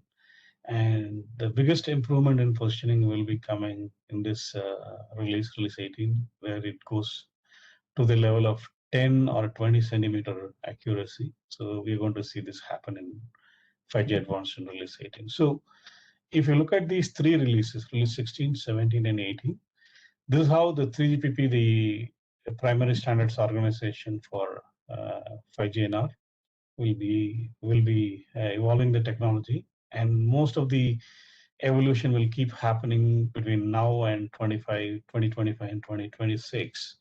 And that's what this time chart tells you in terms of the standards definition and availability. And so we see that this will go all the way up to 25 in terms of 3GPP timelines in getting done. And the deployment of these technologies will also be in the next 5 to 7 years. So that's the picture we get about how 5G is going to evolve from the basic release 15 network, which we have seen, to a very advanced 5G advanced network, which will lay the foundation for 6G. Now, I just want to switch gear and talk about something called the Open RAN. I call it the Open RAN tsunami in my agenda slide. This is a new trend or a new wave that is sweeping across different geographies and across the suppliers and the operators alike. And many governments are showing interest in making this available for various different reasons, including the security aspect. So if you look at the number of announcements that have happened in the last 12 months alone, it is mind-boggling. So we will quickly look at the architecture first, and we'll talk about the components, and finally we'll see the effect and impact of how quickly this is getting adopted, right? So this is the basic architecture, which is aligned to the 3GPP view of how the split architecture works. This is a little overdone diagram in terms of the number of interfaces being shown. But the blue colored ones are the 3GPP defined interfaces. The red colored one, the red dotted lines are the ORAN defined interfaces. ORAN Alliance is the organization formed by operators and OEMs to go beyond 3GPP's definition to make every interface open. So it allows all vendors to coexist. It will allow a multi-vendor network to be deployed. It will allow the option of best-in-breed components to be brought in. And most importantly, it does the hardware-software decoupling. How it is done, we'll cover it in the next slide. So the main focus is to bring in all these elements of open interfaces, artificial intelligence and machine learning, automation. So this is the view of the network. This is not the 3GPP view. This is the ORAN view of the network. And we strongly believe as Redis, this is how the networks, the 5G networks are going to evolve, allowing us to deploy multi-vendor components in each of these network nodes, whether it's DU coming from one vendor, RU coming from another vendor, small cells being in the mix, CUs and near real-time break, the SMO, which is the orchestrator part, and all this non-real-time break where artificial intelligence and machine learning can be applied. All of this is going to be brought into the mix, and we're going to see a very different sort of network getting deployed from the way networks are deployed, which is mostly a single vendor or a couple of vendor driven network. So how does that network look like? It will look like something like this in many cases, right from the bottom where the RU radio unit can be made of multiple components. These can be multi-vendor. Each of these components can come from different vendors. The DU, which is the distributed unit processing all your network data in the radio network, that can be built using a commercial off-the-shelf hardware, or can be hosted on cloud. The CU, or the centralized unit, controls all the signaling that can be deployed on the cloud. As you go above, there is more intelligence, more programmability coming into the network through this RIC platform. The RIC is all about application of artificial intelligence and machine learning algorithms, and making the network programmable, dynamically adjusting and adjusting the network operations in the order of 10 to 100 milliseconds. Every 10 to 100 milliseconds, the network can adapt itself, dynamically adjust itself to give the users the best experience, whether you need to be handed over to another cell or your data rate needs to be improved, you need to be given more bandwidth. All of these dynamic adjustments, including the quality of your experience from the user point of view, and what is the best utilization of the network's resources.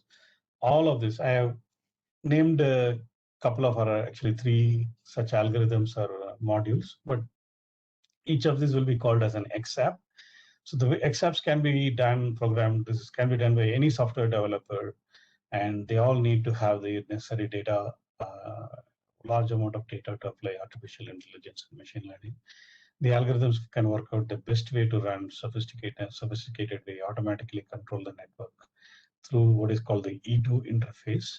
So this is going to be possible very soon. We are already doing an early work of partnership.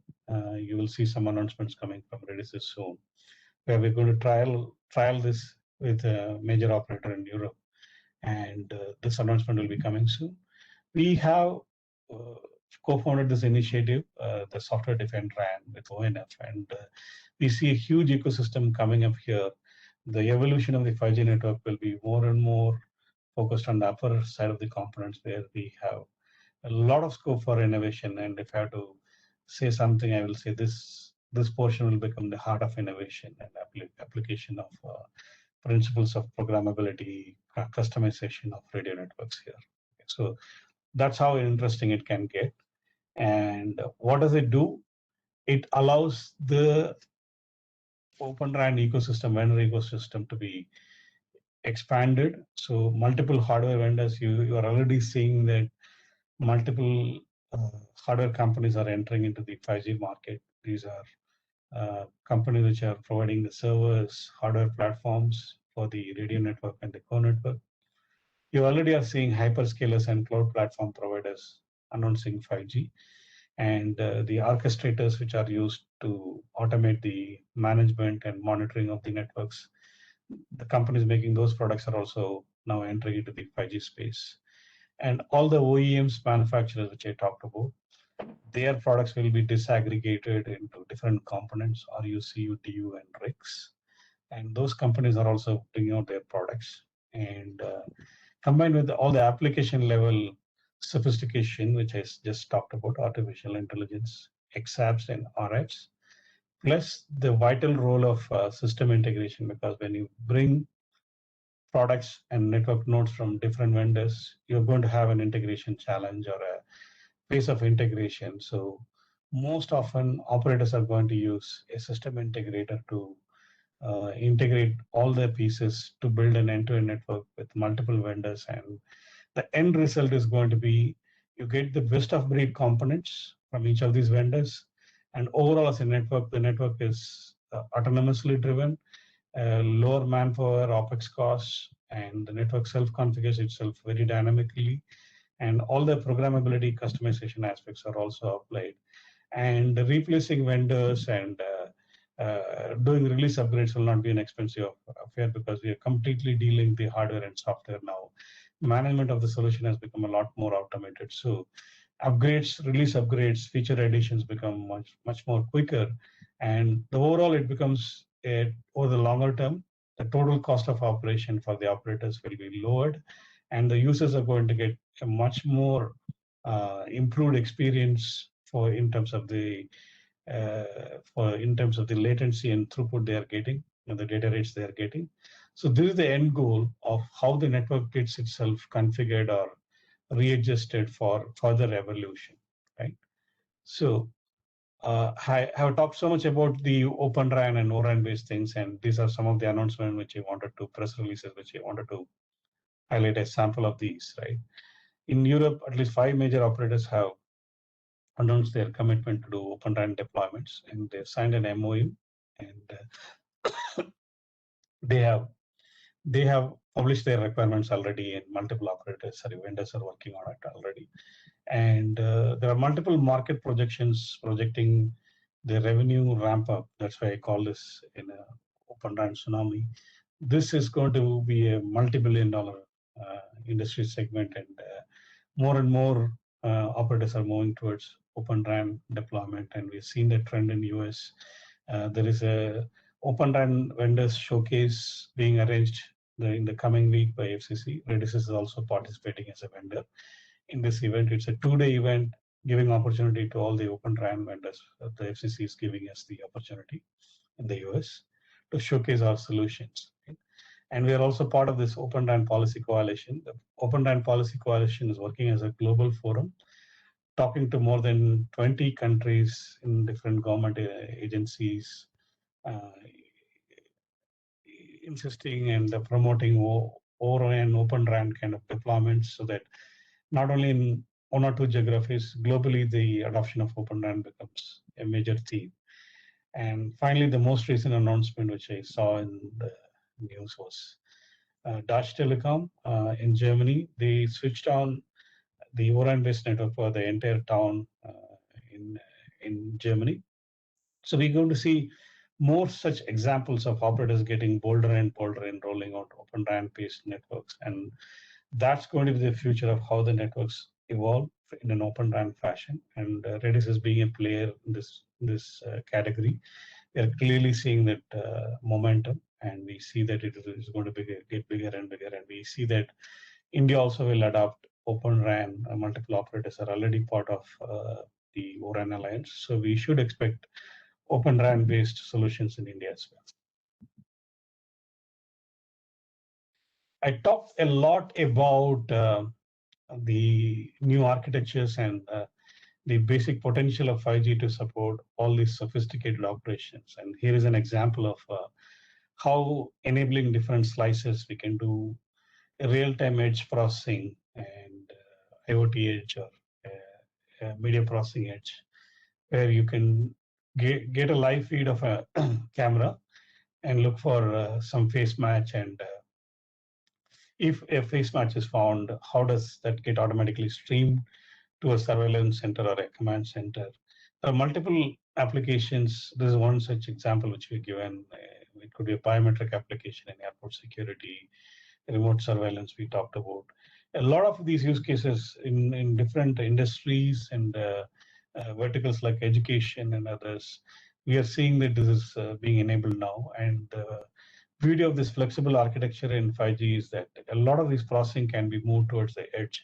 Even one of the core network nodes called the UPF, the user plane function, can be moved closer to the edge, closer to the user, so that the data processing both in the uplink and downlink direction can be very quickly done and without much latency. So this is what we see as the future. So the future of 5G is combined with the edge-oriented deployment, edge-based deployments, application of artificial intelligence, cloud-based deployments everywhere, including the RAN, core network, and all the other underlying transport and other functions, supporting functions, including the management function.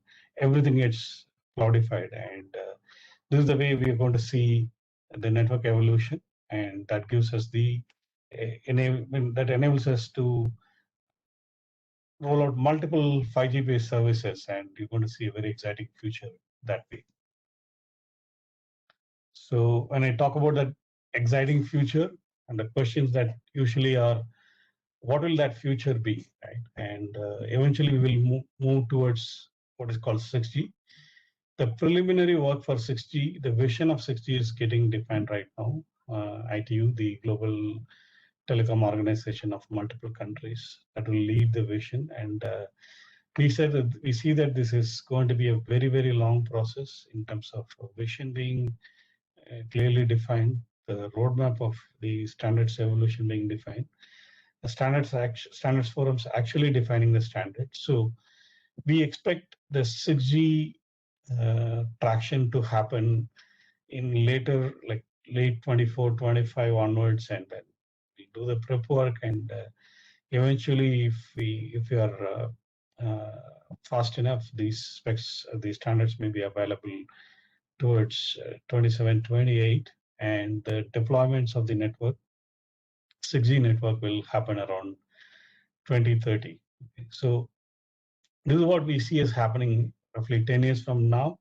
And the focus areas will be what kind of spectrum we will be using, waveforms of the spectrum, how green this technology could be, how much we can do in terms of reducing 6G. And societal needs, we talk a lot about digital divide. How do we make this technology viable, available for all types of geographies and all types of nations, developed nations, developing nations, underdeveloped nations. The internet connectivity scenario is not the same or consistent in multiple countries today. And while we evolve this technology, if the global disparity gets addressed or alleviated, you will see a fully digital connected society by the time 6G gets rolled out, and universal access of wireless technology will be available, and the benefits of 6G can be availed by everyone. And that will be a noble goal to have for every company, and we will also be working towards that goal. So we are seriously and sincerely hoping that we get to do that without any hassles and any challenges. And we've come across one major global pandemic, and we've handled it as a collection of nations. So we'll be able to handle any challenge that is coming our way, is what we hope for. So we should look for a very well-connected, highly sophisticated world of connectivity in future. And from 5G onwards, you will start participating in the journey as a user. And we are very glad to be part of that journey as a company providing this technology from Redis's point of view. Thank you for this opportunity. That's the end of my presentation.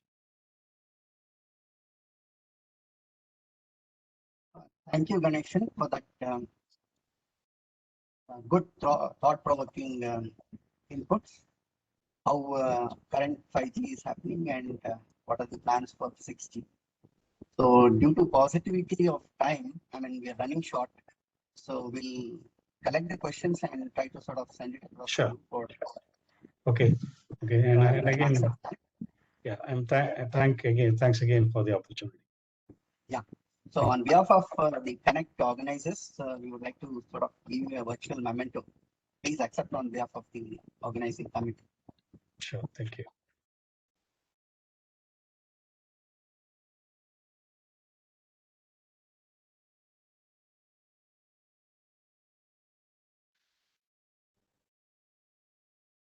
Thank you, Ganesh.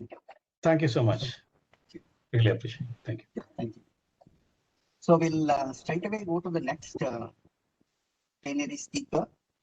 Of course, his bio is running into pages. So I'll try to sort of have a minimal introduction and context setting with the IEEE experiences of what he is having.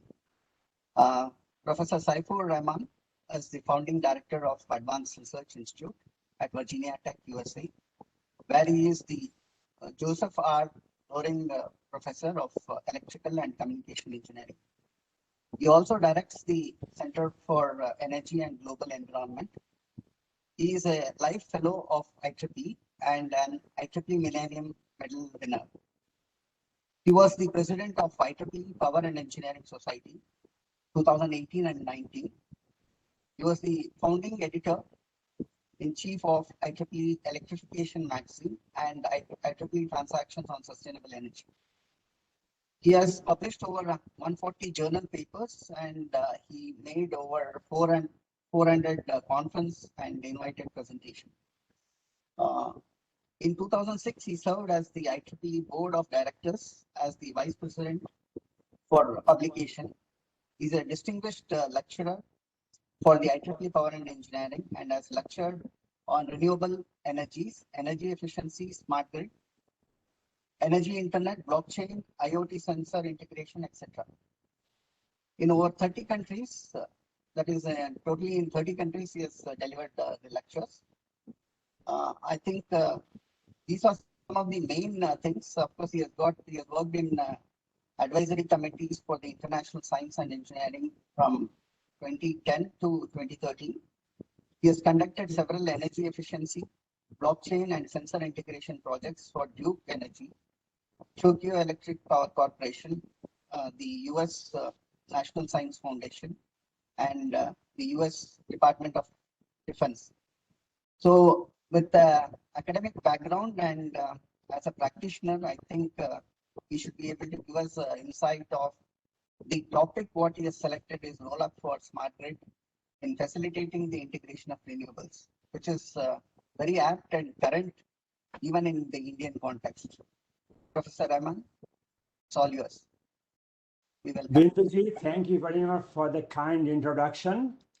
I appreciate the opportunity to come before you. Let me share my screen and then get the talk started. So I'm trying to share the screen now. 1 second, I'm going to go make it full screen. 1 second.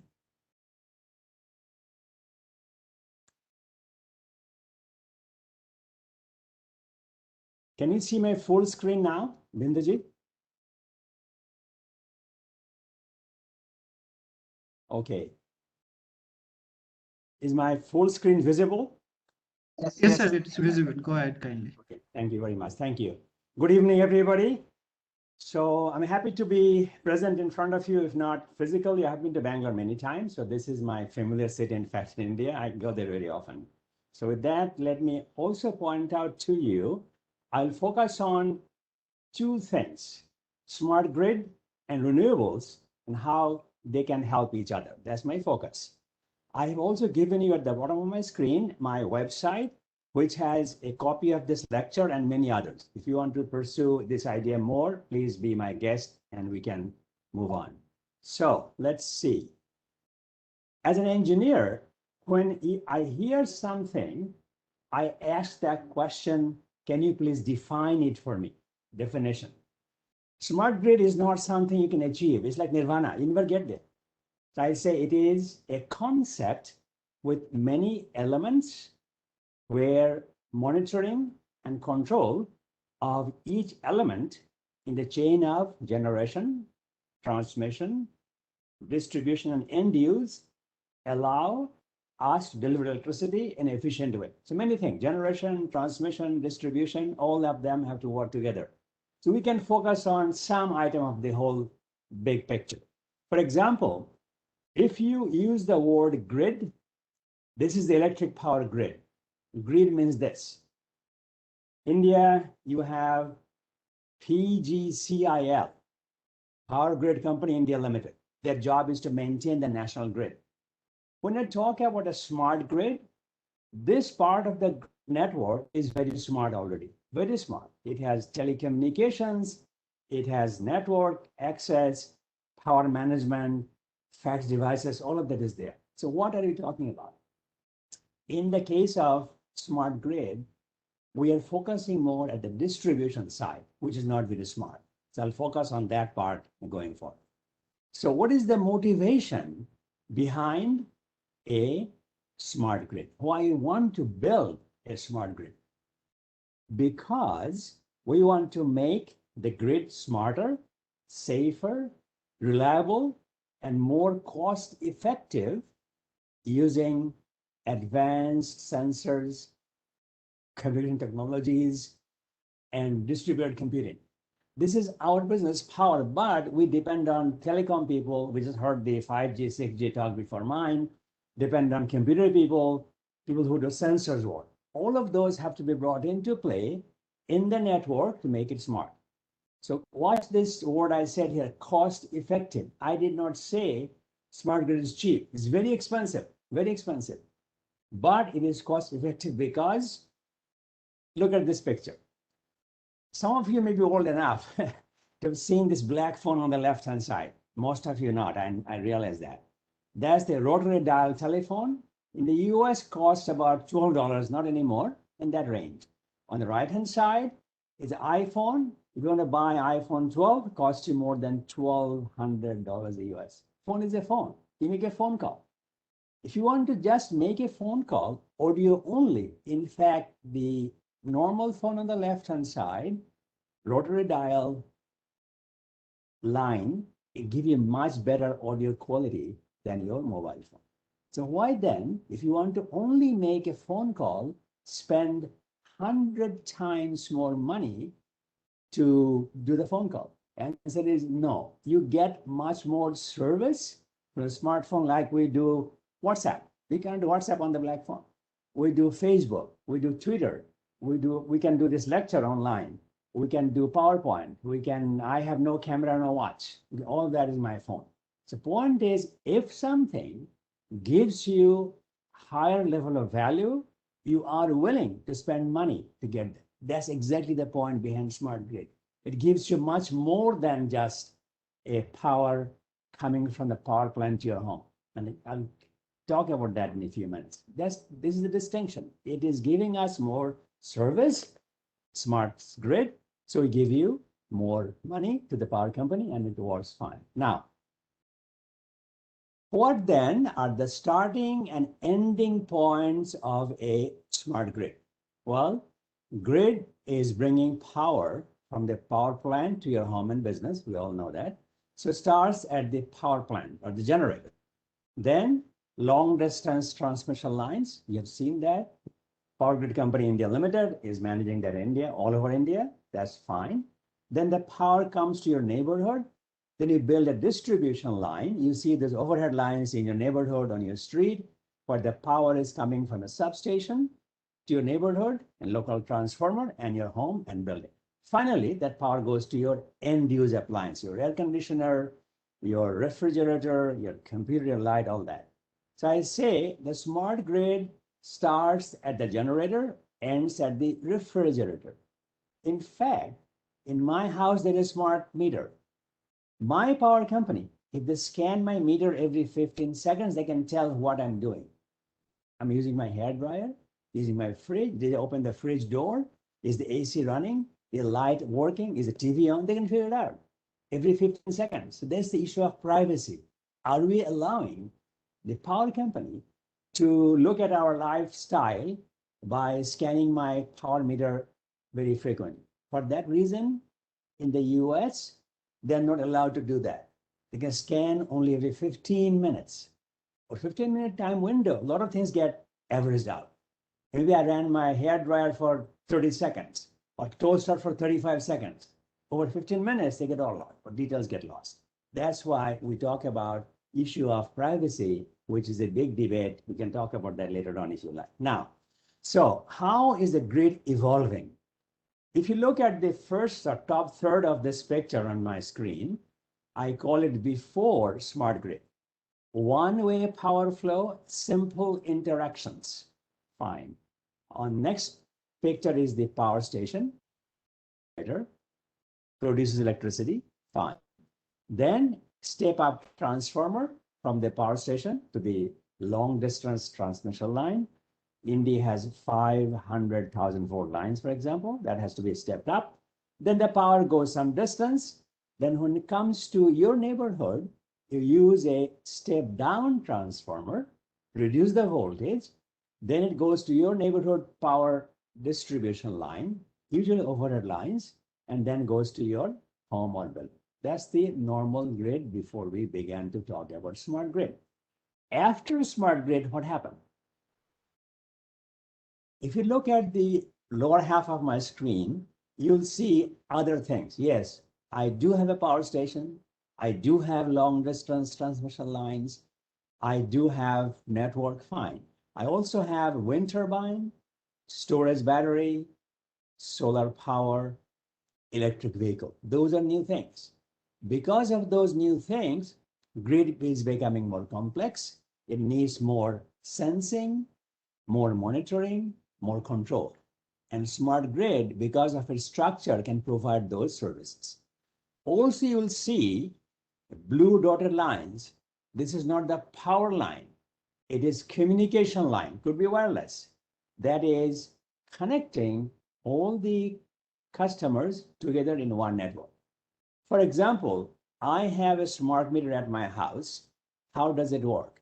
How does it communicate two-way with the power company control center?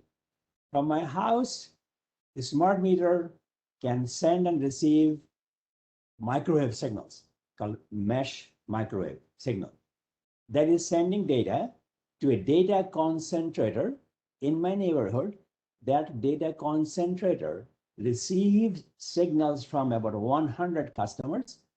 Then that puts the data together, sends the data from the data concentrator to the substation using GPRS. Power company has bought license bandwidth to transfer data every 15 minutes from that data concentrator to the substation. That's a borrowed line. Power company in the US did not produce their own communication network to get the data to the substation. Fine. The mesh network microwave is their product. Power company puts it. Then the substation receives the data from many data concentrators, and they, in the US, most the power companies have all their substations connected to the control center using their own fiber optic line. My case, same thing. But then the substations are transferring this home meter usage data to the system control center using their own private fiber optic network. That's how it works. So that part is new, right? All the blue part is that network we talked about. Good. Now, so what has to happen in a smart grid?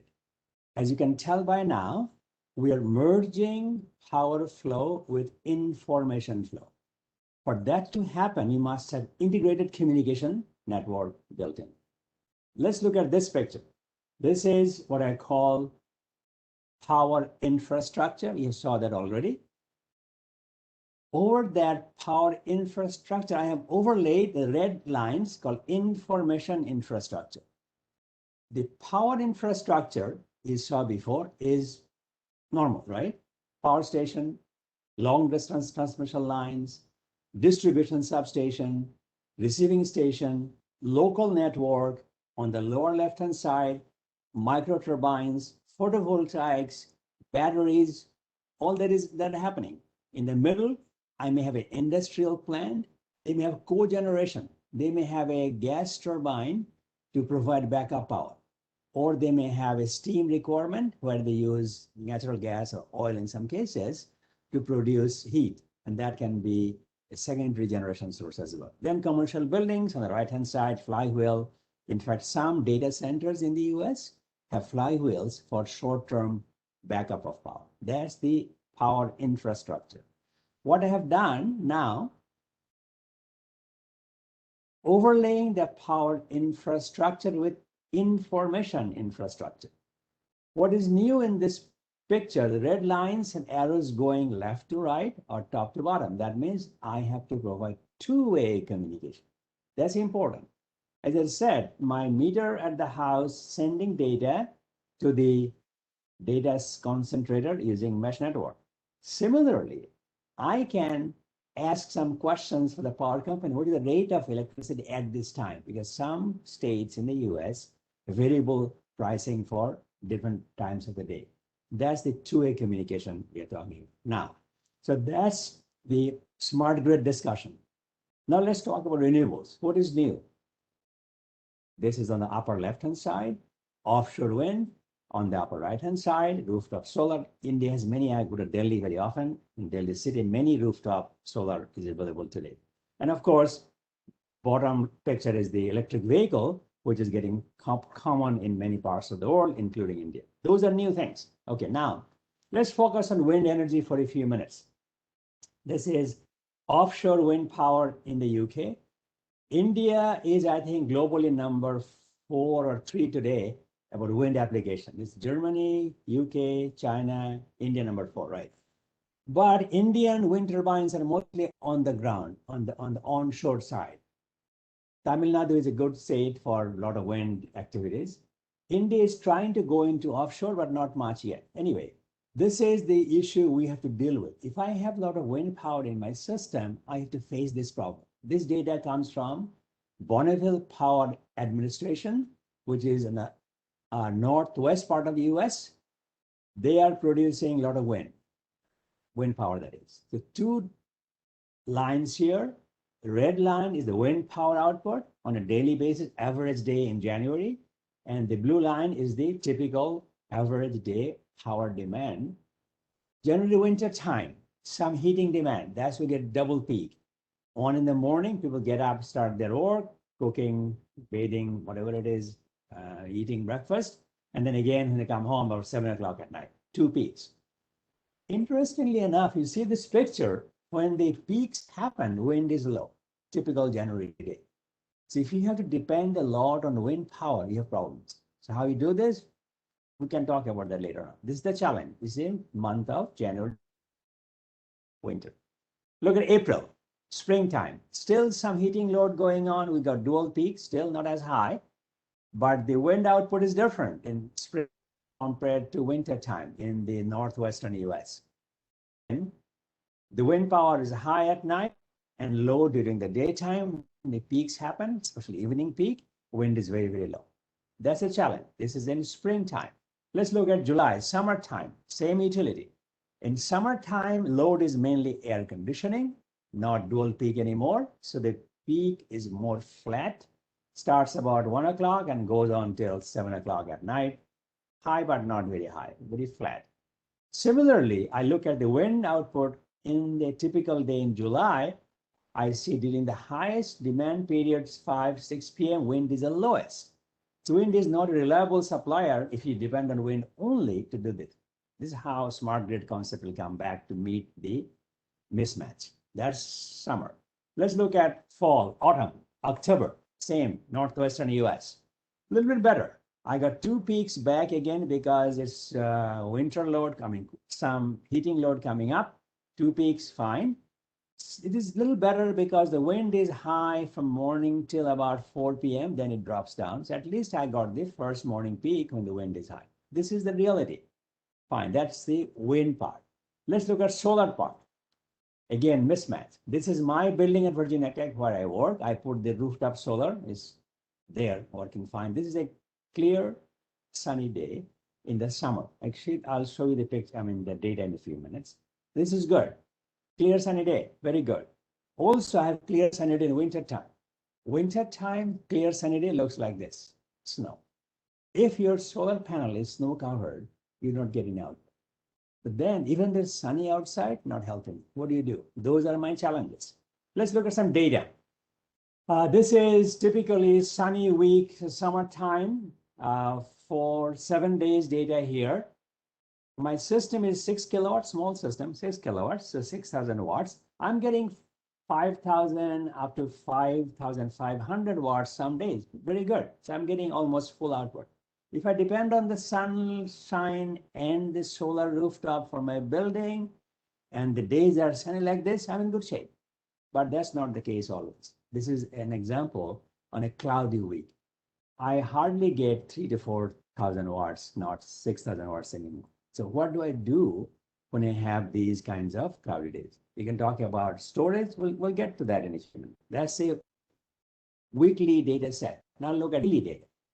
Fairly clear day, some clouds moving in and out, some spikes for a few seconds, but generally speaking, it's fine.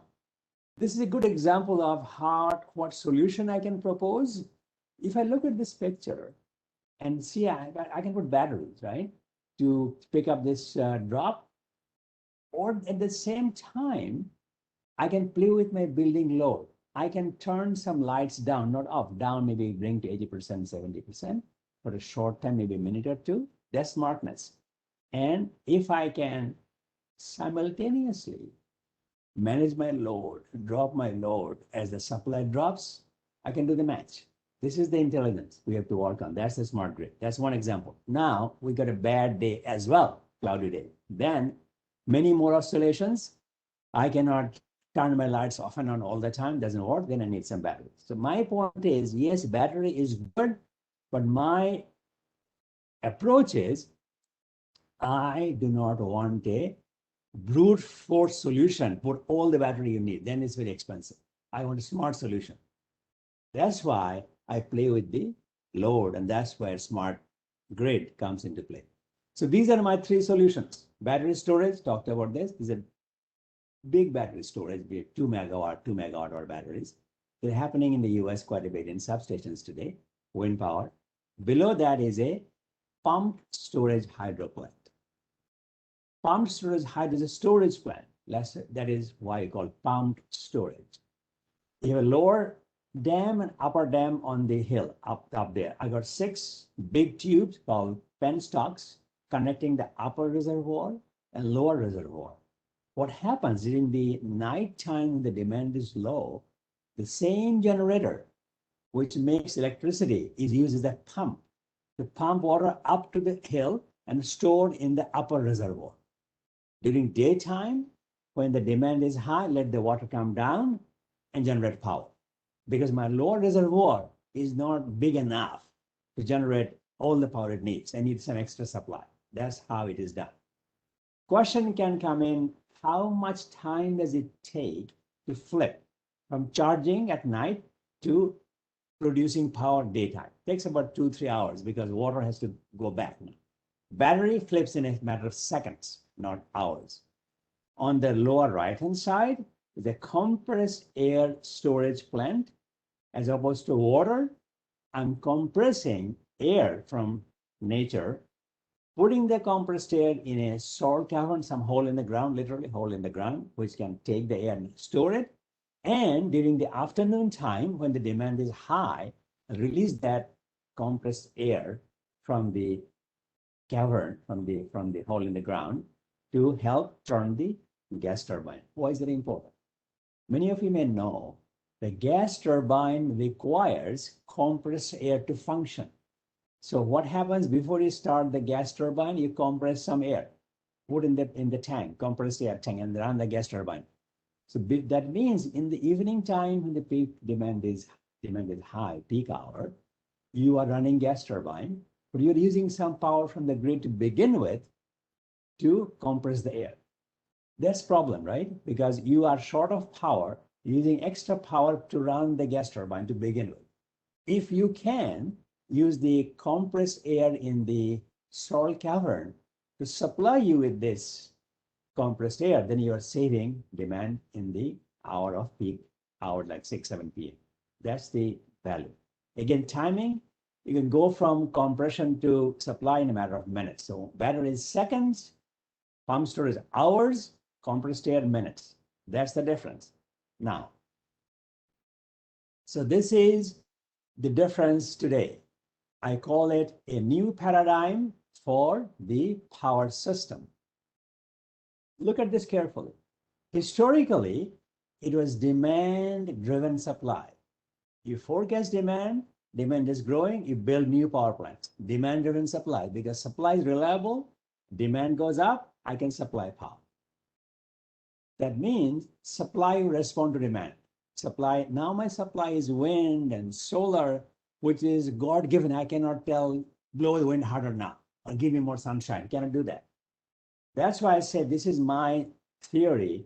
The new reality is supply-driven demand. Supply is uncertain. Before demand is uncertain, supply adjusted to demand. Now my supplies are uncertain. Can I make the demand adjust? That's the challenge. So demand now needs to adjust to meet fluctuating supply with some help from storage. 3 kinds of storage: battery, pumped hydro, compressed air. Now, what else I can do? I can control my load. I have done in my lab in a smart building. I can dim the lights if needed for 10-15%. If I'm in your room, dim your light to what it is now to 80% value, you will not be able to tell the difference. You cannot tell it's changing. 20% reduction in light intensity gives me 12% reduction in power demand. 12% by doing something that I did not know is happening. Similarly, I can raise that temperature setting in my thermostat for air conditioner by 1-2 degrees. I can save 10-12%. This is the smartness. This is the smart grid. I can have a smart building which is sensitive to the network conditions and helping to meet the uncertainty. We have a new term for that called grid interactive efficient building, or GEB building, GEB. GEB stands for grid interactive efficient building. That building becomes a source. As the demand changes, building adjusts its activities. That's what I call a smart grid ecosystem. Here it is. The smart grid starts at the smart building, the yellow circle at the bottom. Now you go to smart campus, like many universities have many buildings.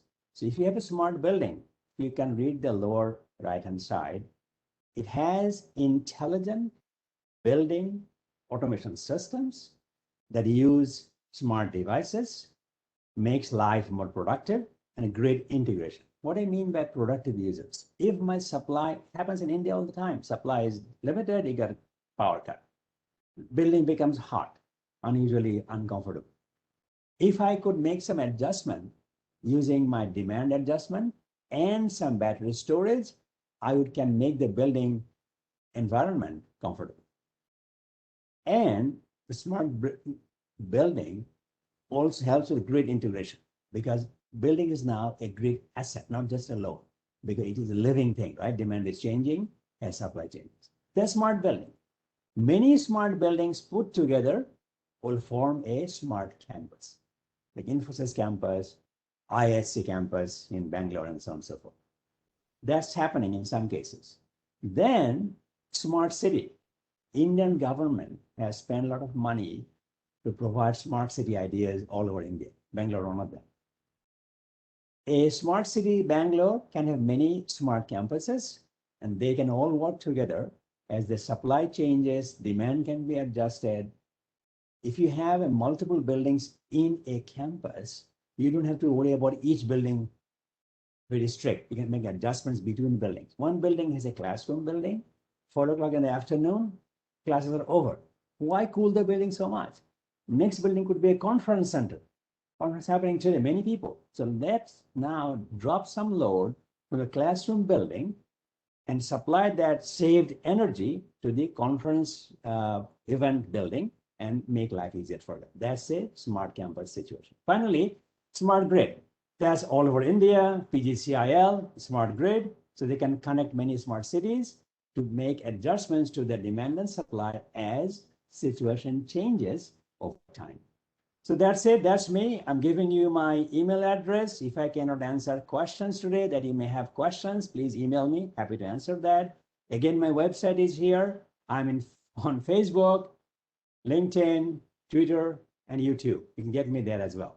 Again, my final pitch as an IEEE volunteer. As you all know, elections coming next month.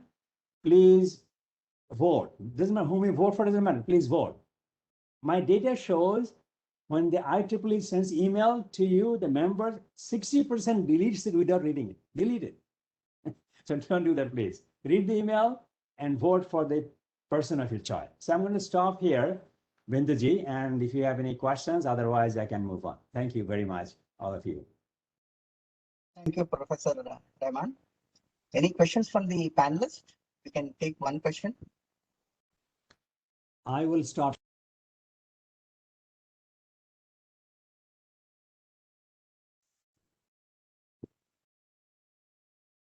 Oh, I think there is no question from the panelists. I've got one small question. So what is the percentage of renewables which are integrated in US?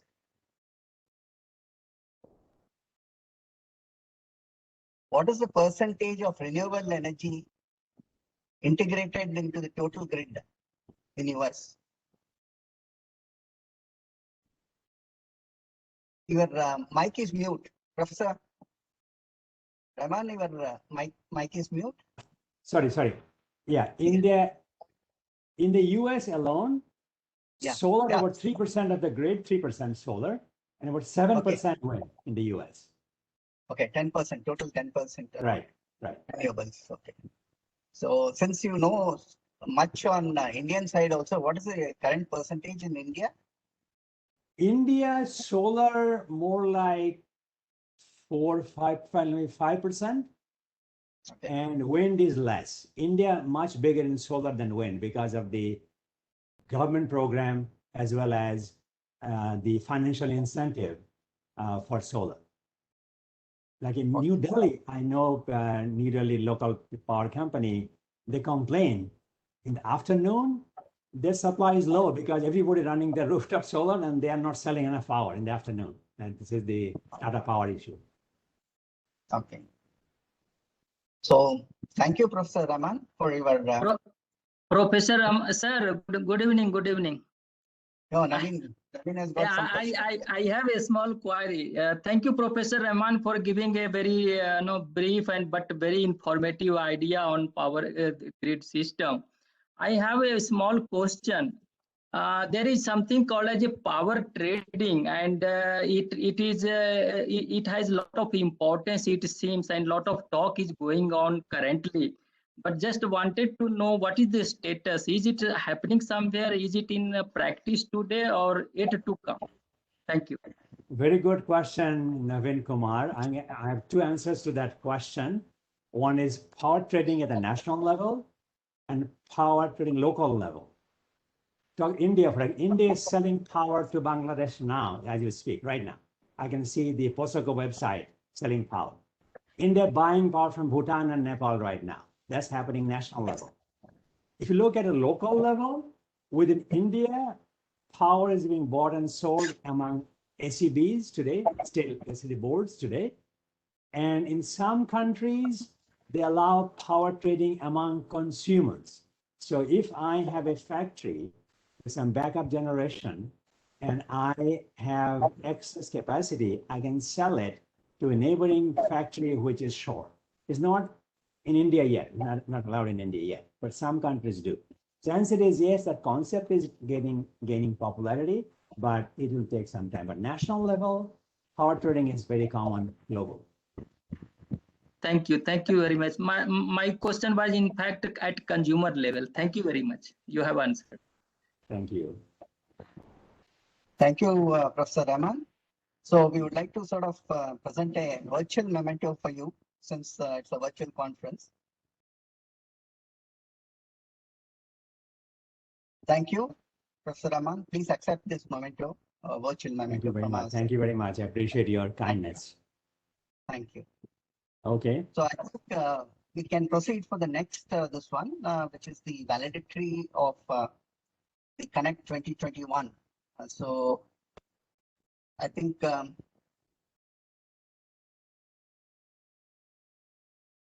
we'll start with the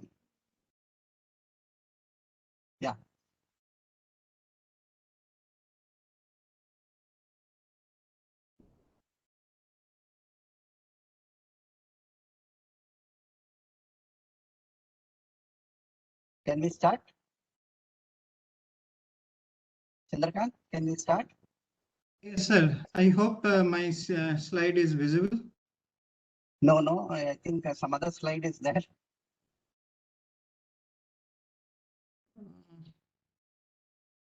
It is a connect. No, What no. you are seeing? What you are seeing, sir? Your Your desktop? web browser, WhatsApp, yeah, something.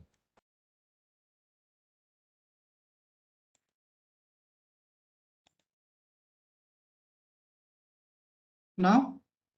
Yeah. So good evening for one and all who are present here.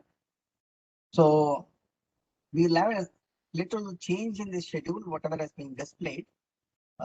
Initially, we would like to hear from the steering committee members, because in the inauguration also I told that when I was going through the history of CONECCT, there were two people who were connected to CONECCT is KVS Hari, Professor KVS Hari and Professor Devrata Das and Mr. Puneet. So there were many versions this CONECCT has taken shape. So these are the stalwarts who are involved in shaping up the CONECCT for what it is today. So we would like to hear from these three stalwarts of who are connected with CONECCT for a very long time. So I think without any order, since Professor Hari has got some family engagements, I would request him to go first. Professor KVS Hari. Okay. Your thoughts on CONECCT. Thank you very much. Am I audible? Yes, yes, sir. Okay. So first of all, very warm greetings from my side to all the attendees and to the organizers. It's a very nice thing to see that what the Bangalore section started in 2013 is continuing and has grown from strength to strength. I still recall the initial meetings of CONECCT, our Exicom meetings, and we had a sort of a single track event on 2 days in the first edition because we were just trying to see how to organize something interesting for the section, and not so many tracks were there. But now I see that with the efforts of both Professor Das and Puneet, that this has sort of grown to a stage where I think the current Exicom led by Bindu Madhava has made sure that a lot of chapters under the Bangalore section have come together and created a wonderful program.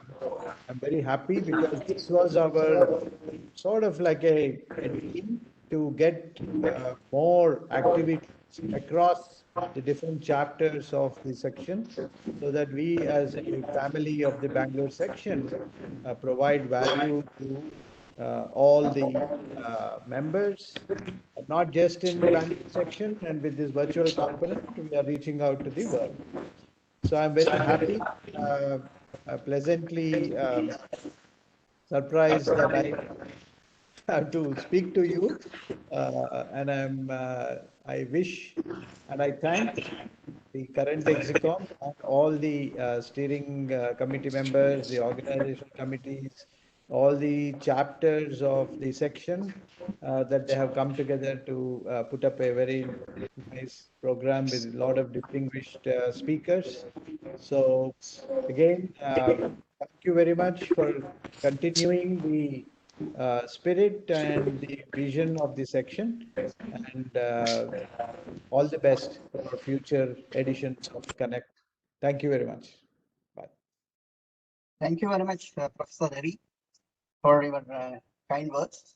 So the idea was to sort of have an inclusivity of all the chapters, society chapters participating into CONECCT. That was the main intention. I think last year we had a few and we increased few this year. So the idea is to sort of have all the chapters, society chapters under this flagship conference. Thank you for your support, and we look forward in future also. Thank you.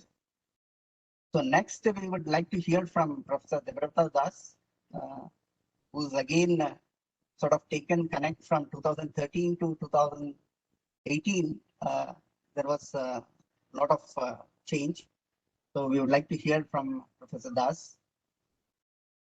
Good evening, Mr. Bindu Madhav and Dr. Chandrakanta for inviting. I agree with Professor Hari's all the views. So, and we still remember fresh as if happened yesterday kind of thing when we in Bangalore Exicom, we discussed about the CONECCT, and under his stewardship of Professor Hari, we started that. Thanks to Mr. Bindu Madhava, remembering the brief history of it during the inauguration when I was listening to him. Thanks. And also to the Professor Deepa Shenoy and Dr. Chandrakanta Kumar, who has been updating us every move of the CONECCTs and achievements. And it was heartening to see so many plenary speakers of the world-class speakers, very nice talks, and also the keynotes of the tracks of very, very in-depth kind of thing, which has taken the CONECCT to a long way, actually, to be honest. So some of them I heard that. And also there are silently two people who worked to handle 585 papers, which is not an easy task. TPC chair and TPC co-chair, Professor Muralidhara and Dr. Ramakrishna Raman. So thanks to them, and also all the tracks chairs also, co-chairs also. So that shows that a good coordination which Professor Hari was talking about between the chapters and all the members in Bangalore section and across the country got benefited. And also I see the Chengapa's mail round the clock, helping all the authors, so many authors and all. So that shows the spirit of the Bangalore sections, always so nice. And also all the executive members, I feel like as if we are sitting across the table discussing with those beautiful snacks of the evening. We call tindi in the Karnataka. So all those things. So refresh the memories. At the end, I want to say that the amount of and the depth of knowledge exchanged between the speakers and attendee, and that is invaluable. That is enormous, because that will definitely will make many careers of the young students, young scientists from the industry and academia, and also open up different direction in their life to do research. That is one of the another major motive to encourage our this scientific community or generation along with these different verticals of this conference. We are extremely happy from steering committee, as Professor Hari said. I echo him in the same way. The looking at the progress and the height has reached, and we are always available for any future discussion and taking it forward. Thank you again for giving us the opportunity, and have a wonderful evening. Thank you, Professor Das, for your kind words. I think mainly because of all of your support, I think CONECCT has shaped up this year well, and we hope to sort of see that same support for the coming years. Since Puneet is traveling, I think that's the information what I have got. But I would like to place on record the inclusivity which he started last year. So we tend to sort of continue that particular thing. That's what I keep on telling. So we have done an incremental effort this year to add a few more societies, society chapters. And that's how it is sort of the inclusivity is there. So the next I would request the organizing chair for this year CONECCT 2021. There were two pillars. I think Professor Das mentioned one of the person. So it was basically Professor Muralidhara and Dr. Chandrakant. So these were the two pillars for CONECCT 2021 to sort of bring it to this particular level. So we would like to hear from Dr. Chandrakant, what are the hardships he faced? so that we can sort of make sure that we sail through all the hardships next year without facing them. So Dr. Chandrakant.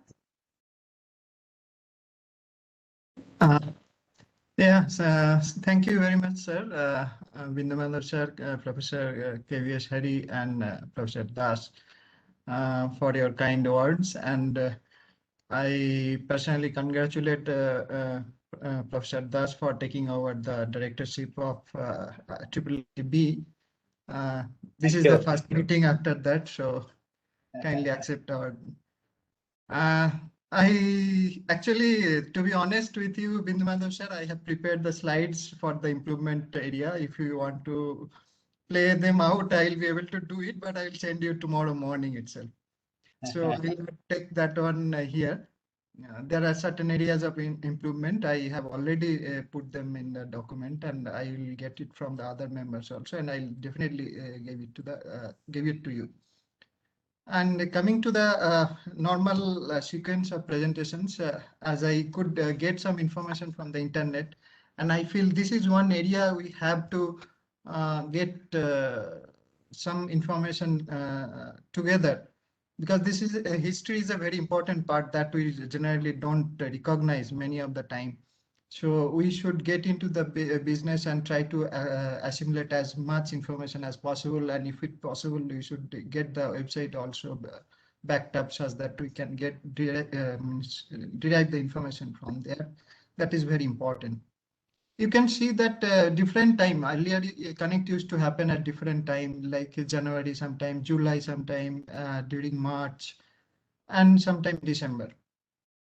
As it was told by Dr. Das that it was initially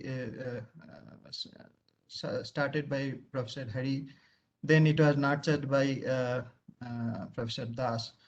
And another breakthrough happened in last year, that is 2020, where, as our Bindu sir told, that we added other chapters also as a part of this Mahakumbh, as I told the other day in the inaugural session. And another thing happened that is not planned. It was a virtual, that was the wish of God that we had to go in virtual mode. And that was the first virtual function we had, rather conference. And this is the second edition we are having. So many of the baselines almost was set that time when we are following those baseline with some incremental change or adapting to the new requirement. And records of publications are available in Explore for 2013, 14, 15, 18, 19, and 20. And 2016, instead of CONECCT, it was held in the Indicon was held. So that time CONECCT did not happen. But now we are some sort of settled into a rhythm, and for all the participants and authors who are submitting paper, you can look for this CONECCT conference. It is a stable one and will be happening more or less in June end or July first week. And it will be definitely an annual conference, and it will be always a big conference as you are always seeing. So that is the thing that you can take for contributing your technical knowledge for this. And my second slide I presented. These are the three key pillars that I would say it gave some transformation to the CONECCT conference. So we could not hear Puneet because he is having a family this one, so he is on travel. So he could not speak, but he told that he will be participating. Anyway, we heard Professor Hari and Professor Das. And this year, this is the organizing committee. You can say who took the, I should not say burden, but it's a sort of a responsibility of holding the CONECCT conference together. So it was heavily led by Bindu Madhav sir and Deepa Senai madam. And it was all supported at the bottom of this one by some young blood, and that is very much required. You can see here Mr. Kishore, he has become the face of Bangalore section almost in all social media posting. It is there from him. Then Soma Pandey madam, then Neha Kumari. And I remember that Dr. Das last year mentioned that every CONECCT one new star bonds. So this time also we have few of them, not one, few of them. So I hope Bindu Madhav sir has picked up those people and they will be recognized. So in some time we'll come to know about that one. And this young chaps with the able leadership of Muridhara sir and Prashant Mishra and all, they are all quite old, I would say, compared to the others. And with the guidance of the steering committee, we could perform the task to our best ability. So there will be some shortcomings. We'll look forward to improve upon them. But what is not shown here is this, that plus 22 track chairs. So that is the inner strength that we had in behind this slide. And I have different slides for them. So that's why I am not putting the slides here. I'll have different slides at a different time. So coming forward, as Bindu Madhav sir told, this time we had participations of 23 chapters, affinity groups or councils of Bangalore section into this. And we have in total, I believe, around 28 and 29. So one or two I personally contacted because of some problem, they could not participate. So our target is to get 100% of participants from the society chapters. Our sincere thanks to the chair of those societies who has spontaneously served as a track chair or appointed a able person to lead the tracks, and their execom for participating into this Mahakumbh of knowledge sharing platform of Bangalore section. So, and I also thank our execom, our Bangalore section execom who entrusted on us the duty of organizing this conference. And the core of this conference, those are the peripherals, but the core of this conference was 7 plenary speakers that Dr. Das was mentioning. And they are all of they are all of international quality, and they have put forward a different perspective of our thought process that can be taken forward in the form of research. And 12 invited speakers, many of them are from industry, and the beauty of the CONECCT is we have a good mix of industry and academicians. So that is the best part of it. And had it been virtual, it could have been even better. Physically, it would have been even better mix of that. So that we are missing definitely, but we'll definitely we'll try to have next one in physical mode, if God permits. 5 tutorials, 1 panel discussion. We had a beautiful panel discussion, and our WIE team has done tremendous job. Their contribution to CONECCT is needs a special mention. They have tutorials, they had a panel discussion, they had a track also that is running with a quite good number of papers. There are contributory paper 585 to the in comparison to the last year is less by about 100 papers. But given the situation last year, almost all the technical institutes are closed. In spite of that, getting 585 in papers with all closed institutes, it's a big number. And we had about 375 reviewers, and all papers has undergone 3 reviews. That is thanks to the track chairs and their effort, minimum 3 reviews. And out of all these papers, 232 contributory papers were selected after peer review process. And just to give a small glimpse, that last line is a good indicator that how international we are going. So this time we had 12 papers from 5 other countries. And just to mention that those other countries authors are not that Indian authors residing there and they are submitting paper here. That is an encouraging sign. If I want to track CONECCT, I will like to track this particular row year on year, such that we get a feeling how global we are becoming. So that was the core. But the backbone of this CONECCT, I don't have any words to express my gratitude to the students. The way they supported in last 3 or maybe 3 years, 3 months, 3 days means day and night basis, and last maybe 1.5, 2 months also rigorously. Advait, Ritik, Yashwant, Rohini, Akash Reddy, Rashi, Shahid Khan, Risa Desai, Sharna, Dikshita, Sanket, Priti, Sinha, Varsar, Naglekha, Sukriti, Ritik, Meghna, Subramania, Mark Steve, Bhargavi, Barika, and Sri Rekha. So I intentionally wanted to announce their name because the contribution, because I have seen them in close quarters, the way they are contributing. So hats off to them. And as I was talking to them yesterday, they have made me feel that yes, I have grown older. Their level of energy and mind, level of energy, there is no match. So I was feeling like I want to go back to the institutes once again to get a feel of that energy. Anyhow, thank you very much. I know that no amount of thanks matches your contribution, but as this one, I have to thank you all. And the friends in need, of course, we face some sort of challenging situations.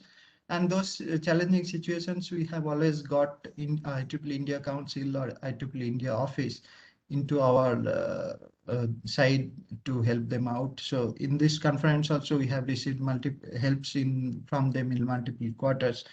We put on record their help for this conference.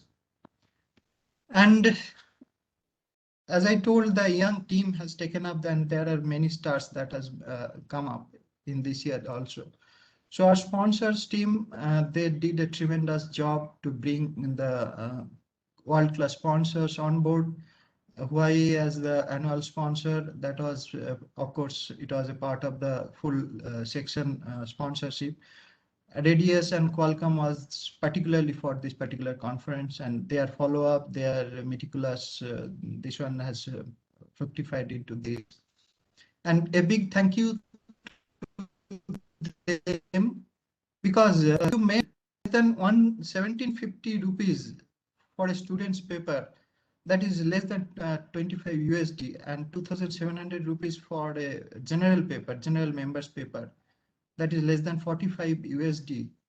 And potentially we are announced 44 best paper award, best track paper award. That is, every track we announced that 2 papers will be awarded if there is some sufficient number of papers are there. And 2 conference level best paper award also we announced. So all these things are possible because of the support from these industries. So a big thank you is due to these industry partners. And we already heard from the stalwarts that I mentioned. Still, if Professor Das or KVS Hari, if you are there and if you want to add something, kindly you can add. Thank you, Dr. Chandrakanta. Very nicely you explained the things in detail. It's really heartfelt thanks, and you people needs a big kudos and all the organizing committee and everyone. Please go ahead for your next presentation. Thank you. Nothing else. Thank you, sir. Your kind of support always there, so that's why we can march forward. And so let us see how far we can travel in the future course. Anyway, Sure, we'll go a long way. We'll go a long way. Yeah, sure. And please keep it in mind, you are too young. No, when Yeah. you compare to the student, there is no match, because you are there in the institute, you don't understand that one, but I understood. Every year you get the fresh student, our energy level goes up. I Yeah. understand that, but you are too young. So in that respect also. Okay, all of you. Yeah. Thank you. Bye. Please go ahead. Go ahead. So this year, as I told, every year we are adding something new, and this year, and that's how IEEE grows. That's how the Bangalore section grows. We are not simply following or copying the old practices. So this year, our chair has instituted this particular recognition, champion awards for each of the conference, and this will be announced by him, and it will be done at the conference valedictory function itself. And this will definitely encourage the volunteers to work with even more vigor. And over to you, sir, now, if you want to add something on this. Then next, the slides for the award is. Yeah, thank you. Thanks, Chandrakant, for that detailed thanks which you extended. Yeah, I mean, I totally endorse that it was a total team effort. There were 3 stages of people. One is, like I told, Chandrakant and Murali, veterans for this particular conference. So we are trying to sort of bring the next level leaders into this particular forum with the support of Dr. Chandrakant and Professor Muralidhara. So we thought that we should recognize the next level of people who are contributed in this CONECCT 2021. So we thought this is a practice which normally all IEEE International Conference does. So we thought, why don't we introduce something so that we can make a little difference starting from this conference. So the champion award is basically, it is for the service for CONECCT 2021. So we thought 2 categories. One is for the technical contribution. The other one is the organizational contribution. So that's how we split. So can we have the first award? So this is decided by the committee. Only I am making the announcement. So yeah, can we have the first person?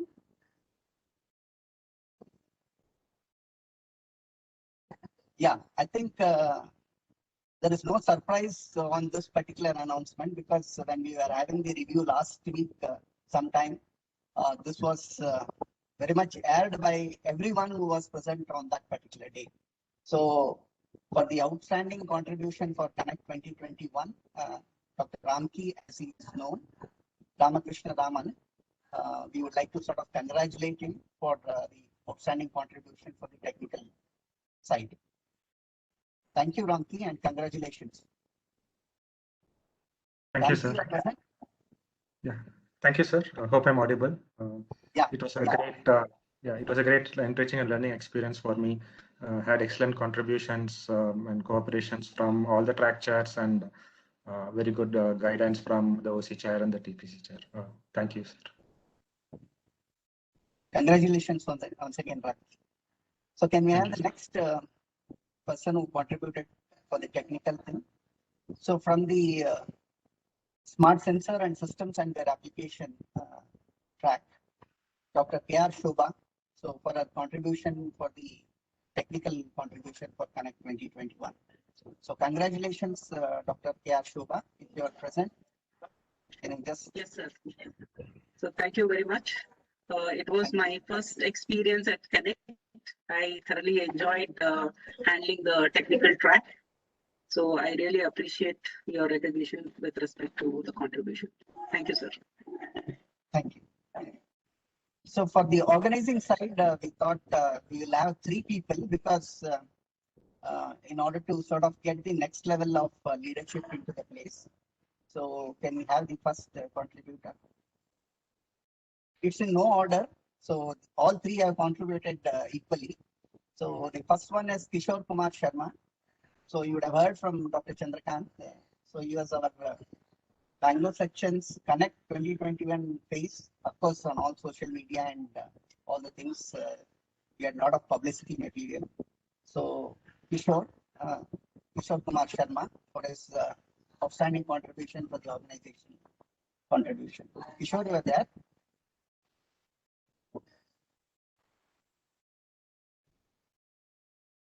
Okay. So can we go to the next, this one? Yeah, the next contributor is Neha. We would like to recognize her for their contribution for the organization. Neha, you are there?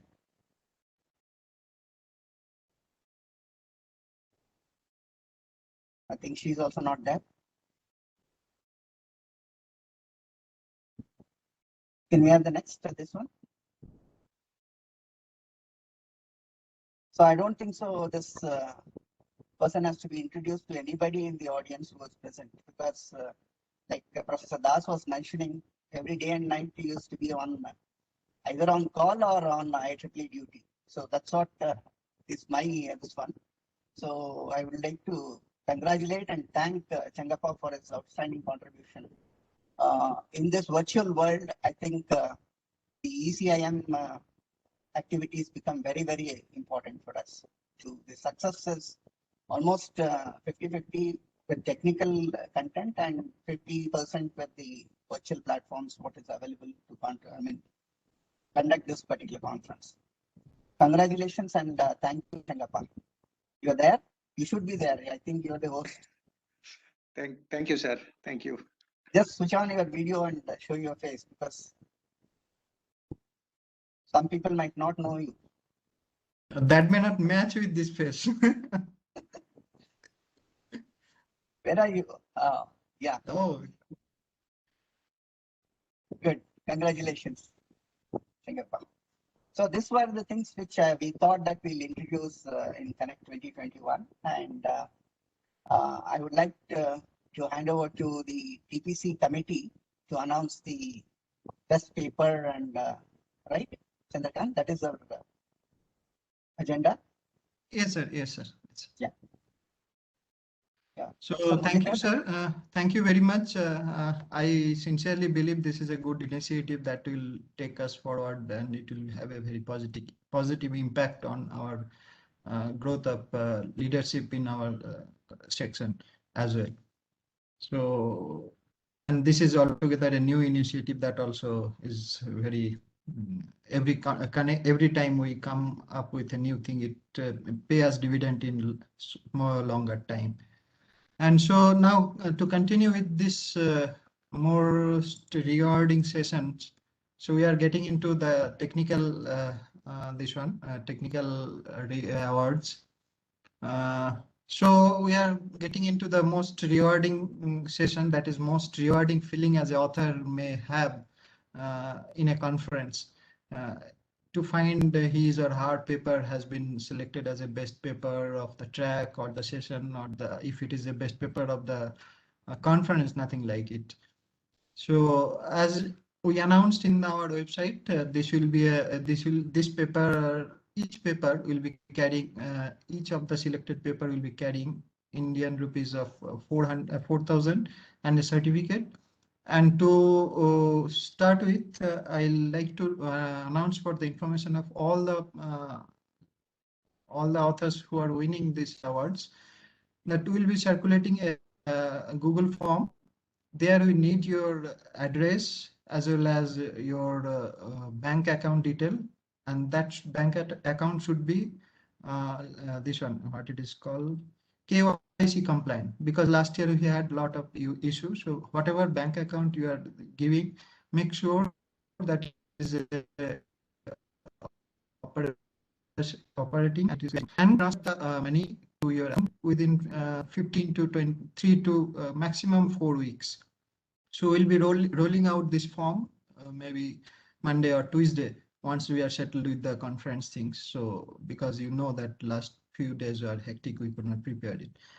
So now going with the announcement, there are 2 categories of papers, and it was also mentioned in the website that there are industry category and there is academia category.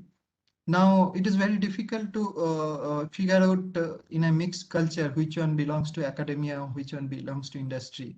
There are certain cases where it is clear, but we are encouraging that mixed culture where academia and industry, they come together. So we had some places where we had to find out which category this paper should go. So we had followed this one, that where there is odd number of authors, so we have taken the affiliation of maximum number of authors. So if there is a 5 authors and 3 are from industry, we take it as an industry category. And if there is a even number of authors and there is a tie, say 4 are there and 2 each it becomes, then we see where the work has been done. That is like one person from university goes to a R&D organization or an industry, does his or her project there and submit as a paper. So we are considering that one as a industry paper. So that is one clarification I wanted to give to all of you. And the presentation format for this award will be, as I told, I have not shown the pictures of 22 track chairs that we had that led the full technical Mahakumbha from the behind. So I wanted to introduce them. So this slide, first slide will be the small introduction about them. This is only small I am telling because I could not accommodate the full information all the places for want of time. So I'll just read out the track 1, that is next general antennas systems. So it was led by Professor Raghavendra G. Kulkarni. He obtained his BE degree from Karnataka University, MTech from IIT Madras, and PhD from IIT Kharagpur.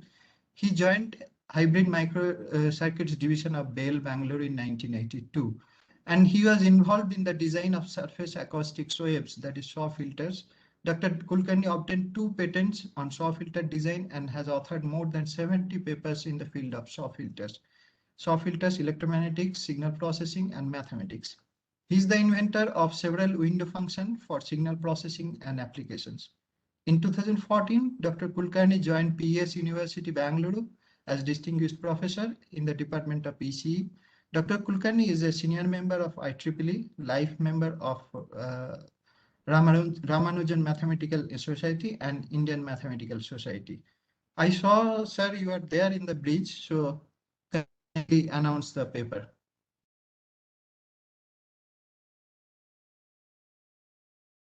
You, sir, messaged me that he may not be able to speak, so on sir's behalf, I wanted to announce that the best paper for track 1 is with paper ID 256, a novel superstate for low RCS antenna, and it was authored by Dr. Hema Singh, that is from CSIR NAL. So many congratulations to the authors of paper 256. So next we are going to the track 2. Dr. Ganeshan, if you are there, kindly unmute yourself and be ready to announce the paper after I read your bio. Dr. Ganeshan Tyagarajan received the BE degree in ECE from Tyagaraja College of Engineering, Madurai in 1991. The MSc Engineering and PhD degree from IISc Bangalore in 1994 and 2014 respectively. He has made 25 years of industrial experience in the field of signal processing and communication systems design, assuming various roles in Texas Instrument, Adecom Inc. as California and Motorola. His research interests are microwave radar, massive MIMO wireless systems, machine learning for signal processing, quantum error correction codes, and their applications in the modern communication system. He is currently CTO of RFIC Technology Private Limited, Bangalore. He holds 20 plus US patent. He is a senior member of IEEE and at present chair-elect of the IEEE CONECCT Bangalore chapter. Sir, if you are there, kindly announce the paper. Sir, thanks, Chandrakanta. Yeah, I'm happy to announce the two category best papers, academy and industry. Paper ID 255 under academy, spectral efficiency optimization and analysis of time switching based energy harvesting spectrum sharing cooperative wireless systems. The authors are from BITS Planning, Mohit Bora, Dhruv Sai, and Sainath Pitragunta. Yeah, congratulations to the authors. And from the industry, paper ID 341, efficient way of non-GBR high latency GPU packet transmission in 5G and 4G networks. The authors are Mohan from Samsung and Professor Das from IIT Bangalore. Congratulations to the authors. Many congratulations to the authors of both the papers. And here, once again, I want to clarify one more point that is already put into the website, but you may be thinking in some of the track 1 paper, some of the track 2 papers are awarded. So there is this one that if any track had 10 submissions or less, then that we are not considering for track level best paper award, but the best paper among them, whatever up to 9 papers we are getting. So that was considered for, what should I say, conference level best paper award for sure. And if there are up to 20 submissions, so 10 to 20, that means up to 20 submissions, then we are giving one common award, that is industry and academia common. If we are having more than 20 submissions, then only we are giving academia and industry separate awards. We understand to under this one award, so that's why we wanted to mean that with these awards really out of competition has been chosen from. And this track B, Dr. Parameswar BD, I'll request you to come on. Is a professor and HOD of Telecommunication Engineering and GSS Institute of Engineering and Technology, Mysuru. He has BE degree in ECE from KIT, Tipur, and MTech degree from BMSC. He has BE degree from BMSC and PhD degree from Jain University, Bangalore. He has 17 plus years in teaching and research experience and was instrumental in establishing collaboration between GSSS IETW and Multimedia University of Malaysia University and Shino University, Italy. Dr. Parameswar has been appointed as distinguished speaker by ACM and IEEE virtual speaker by Virtual Bureau Speaker Program. He is currently chair IEEE ITS Bangalore chapter, chair-elect IEEE Mysore section. He also served as a research consultant for several companies and also act as a mentor for several startup companies. He is the recipient of Outstanding Volunteer Award 2020 of Bangalore section. He has published over 85 articles in Index Journal and also in conference. Dr. Parameswar, please. Yeah, thank you, sir. Thanks for the opportunity given to be for track chair for information theory track. So I would like to announce the best paper. The paper ID is 234. The title of the best paper is using intercloud framework to migrate applications and data between two public clouds. Authors is Kaushik S. from MS Raman Institute of Technology. The second author is Annapurna Patil and Suma CS from Dayanand Sagar Academy of Technology and Management. Congratulations to all the best paper award winners. So based on the reviewer comments, so it has been decided that the best paper is goes to 234 paper 8. Congratulations to all. Congratulations to the authors of 234. As Dr. Parameswari mentioned, I again just want to add one more anecdote that these papers has been decided based on the review comments that they received, purely based on that, and there are some criteria, all the reviews, reviews that should be on the top grade, and then our track chair will review top 3 such papers and he read the papers and their comments. Based on that, he will give the recommendation. And in case any, we have taken care of even the conflict of interest part also. If there are some conflict of interest part, that responsibility was transferred to the next level, and they looked into those papers and it was decided. So it is very transparently done. So let us move to the track 4. Dr. Shova K. Congratulations, madam, on your winning the technical contribution award. So she received her MTech degree in digital communication engineering from Bangalore University, Karnataka, and PhD degree from BTU. She is currently working as an associate professor in the Department of VC Ramaya Institute of Technology, Bangalore. She has around 25 years of experience. Her research areas includes mobile ad hoc network, IoT, machine learning, and cloud computing. She is a senior member and is the chair of IEEE Sensor Council. Currently, she is an EXICOM member of WIE and IEEE Communication Society and technical head of ISOC Rural Development SIG. Madam, kindly announce the best paper of your track.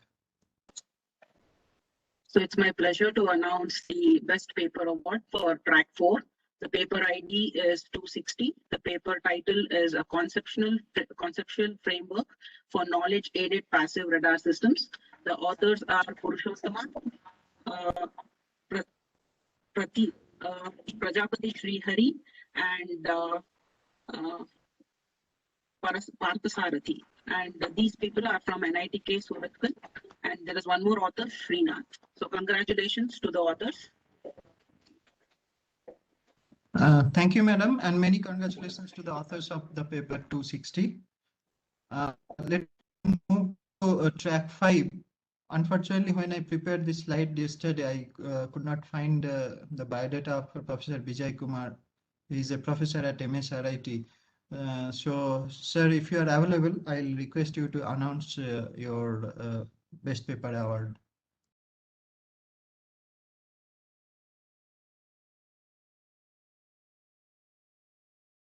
Hello. Yes, sir. Go ahead. Yeah, thanks for the opportunity given to propose this cognitive edge intelligence and networking track. And I felt very good papers have contributed. Even authors who have submitted around other papers are also very good. But based on the review, we could able to select the best among them from academia and industry. One of the academic paper ID 78, benchmarking transform-based transcription on embedded GPUs for space applications. So authors were America from University of Pittsburgh. I really congratulate them for getting from the academic side. And also from industry side, I congratulate paper ID authors 302. Novel 5G and B5G network architecture and protocol for multi-SIM devices.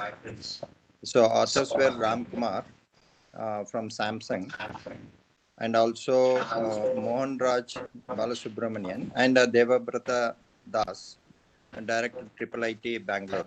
I really congratulate them, and they have contributed a very good research outcome. And also I really happy to be part of this IEEE Connect for 2021. So thank you, everyone. Thank you very much. So thank you very much, sir.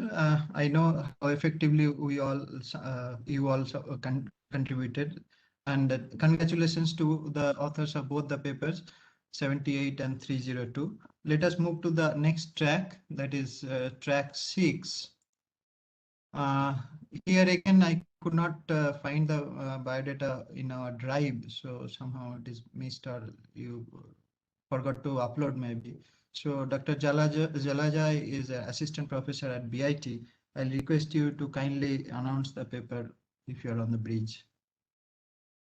Okay, good evening all. We are pleased to announce the two winners of the IEEE Connect 2021 Track 6, that is Circuits and Systems Society Best Paper Award. Papers receiving the awards were selected from the set of outstanding papers based on the quantity as well as the quality classification as well as the comments provided by the program committee reviewers. We hope these awards will encourage the publications of other high quality papers in the journal and conference in the future. First, I would like to announce the Industry Best Paper Award of Track 6 goes to paper ID 150. The phase a neural network interference accelerator. Authors are Meera Modi, Prithvi Shankar, Veeranam Manikandan Raj, Sri Ramakrishnan Govindaraj from Texas Instrument. Next, Academic Best Paper Awards Track 6 goes to paper ID 272. Charge comes with low current mismatch for PLL application. Authors Dibot Vishwas from Indian Institute of Technology, Kharagpur, India. We would like to congratulate all the authors. Thank you all for this opportunity. Thank you, sir. Congratulations to the authors of 150 and 275 with paper ID. Your contributions are a lot of value to CONECCT. So let us go to the track 6. So that is on power system and control. So it was headed by Dr. Nagesh Prabhu, who is the professor and HO of NMAM Institute of Technology, NITE, India. He received diploma in electrical engineering in 1986, and he earned his MTech and from NITK in 1995 and PhD from IISc in 2005. Dr. Prabhu has 33 years of teaching and research experience. His research interests are mainly in the area of power systems, dynamic and control, HVDC, FACTS custom power controllers for the enhancement of power quality and integration of FACTS with smart electrical energy networks. He has over 60 research publications, including IEEE transactions and other international journals and conferences. He is a regular reviewer of many IEEE transactions and Elsevier science journals. He is a senior member of IEEE, life member of ISTE, and fellow of Indian Society of Lightning Engineering. So Dr. Nagesh Prabhu, sir, kindly announce the best paper that is coming up in the next slide.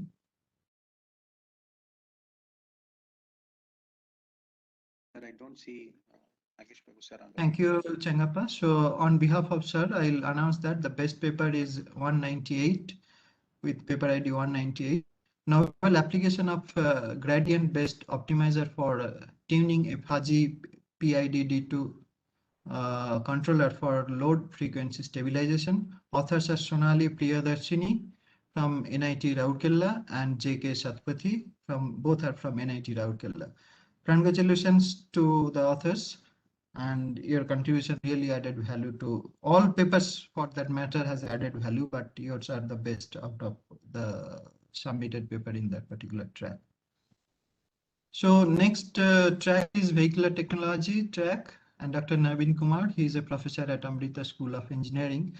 I also could not find his bio also in my drive, so I am extremely sorry. So I'll request Professor Naveen Kumar to announce the winner of the paper of that track. Thank you, sir. Thank you, Dr. Chandrakanta, sir, for this opportunity. And I think before I go to announce this paper, I might request Dr. Bindu Madha, sir, our chair, to institute another award, and which is Champion of Champions Award. And that should go to Dr. Chandrakanta. So, so with this, now I'll go to this particular technology track. So we received really good, and I think people know that this track is not going to be very easy one. We had a couple of very competitive papers, but finally we have to select one. And this paper ID 309, that is channel model for Indian regional navigation satellite system using mixture of log normal distribution in suburban area. Authors are Saikat Das from IIT Kharagpur and Amitav Bhattacharya from the same institute. So congratulations to authors of this paper 309, Saikat and Amitav. Thank you very much and a lot of congratulations. Keep it up. We see you in the next edition of the CONECCT. Thank you, sir. Thank you very much, sir. Thank you very much, Navin sir, and congratulations to the authors of paper ID 309. Let us move to the next track, that is Women in Engineering. As I told, this WIE track has contributed a lot to this conference. And this time it was headed by two eminent personalities, that is Anandi Giridharan and Kumudini madam. But I could get all bio of only Anandi madam, so I have put it up here. Anandi Giridharan has been with Department of ECE ISS since 1990, where she is currently a principal research scientist. Her research interests include ubiquitous computing, communications protocol design, validation testing, and edge computing. She is IEEE senior member and branch counselor, IEEE ISC student branch and faculty advisor, IEEE ISC Women in Science and Engineering student branch. She is serving as chair WIE Affinity Group. She is former chair of IEEE Computational Intelligence Society Bangalore of Bangalore chapter. She is also part of IETE and IEEE ISC HKN chapter. So, madam, kindly announce the paper, best paper of your track. Thank you, sir. On behalf of Women in Engineering Affinity Group, we would like to thank the organizing committee. Thanks to Bindu Madhava sir and entire team for a very nice coordination and also the volunteers. I would like to announce the winners of paper award for industry. Congratulations to all the authors. Paper ID 390, Best Paper Award for Academia, High Frequency and Low Latency, DSP Architecture for Information Matrix Fusion. The authors are from EC Department, NIT, Suratkal, and also Geetham University, Vishakhapatnam. The authors are Praharsita, Parthasarthi, Sri Hari, Acharya, and GVK Sharma. Congratulations to all. And from the industry, ID number 133, Computation of Minimum Noise Requirement at Analog to Digital Converter in Radar Receiver. The authors are Tanisha Rao, scientist LRDE, DRDO, and also LGM Prakasam, retired scientist, LRDE, DRDO. Congratulations to everyone. Thank you, sir. Thank you, madam, and congratulations to the authors of paper ID 390 and 133. Let us move to the track 10. It was headed by Dr. Javed, Dr. G.S. Javed. He is an analog RFIC design manager with 12 plus years of experience. He received his MS and PhD degree from the ISC in 2016. He worked on low power integrated instrumentation circuits for sensing applications. He has over 20 peer-reviewed journals and IEEE conference publications. Currently, he designed high bandwidth memory interface circuits and is the analog circuit design lead at Intel. He's a senior member of IEEE and was inducted into the IEEE Kappa New, Eta Kappa New, the Honor Society of IEEE. He has offered 8 online courses on basic and advanced topics in analog IC and VLSI design. Unfortunately, this track received low submission this time because of some reason. So we don't have a best paper for this particular track. So we'll move on to the next track, that is track 11, that is photonics track.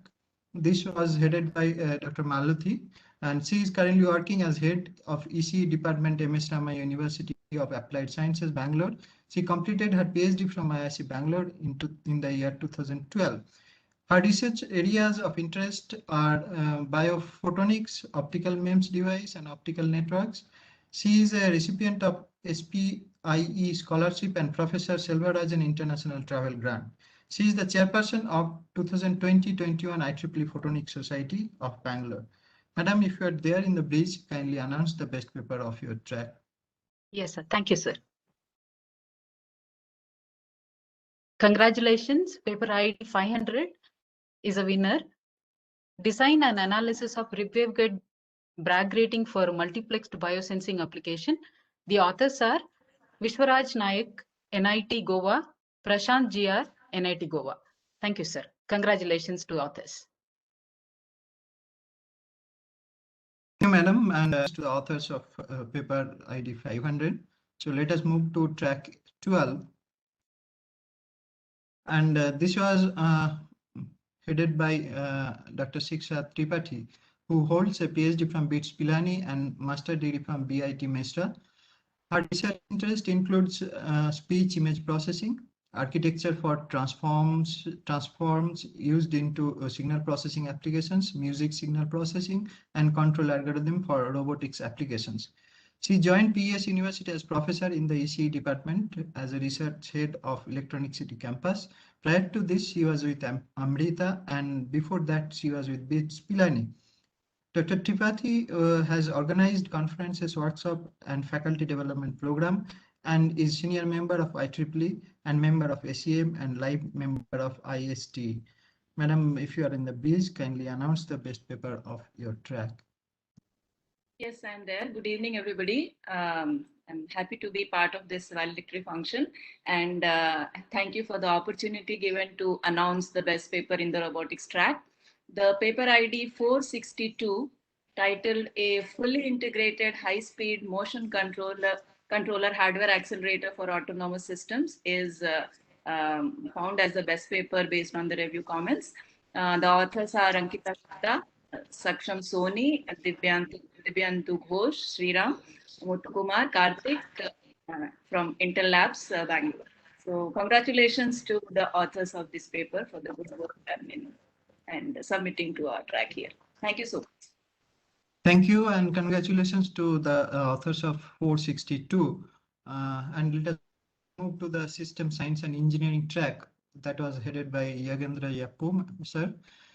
He is a PhD in certifications of safety critical control systems using model-based techniques from IIT Bombay. He has been working in the field of control system design and implementation, simulation of aerospace system and verification and validation of aircrafts and missiles for past 32 years. He started his career in 1987 working on an India LCA program with defense R&D organizations. He is currently working in new energy solution as a principal system engineer. Over to you, Yagendra sir.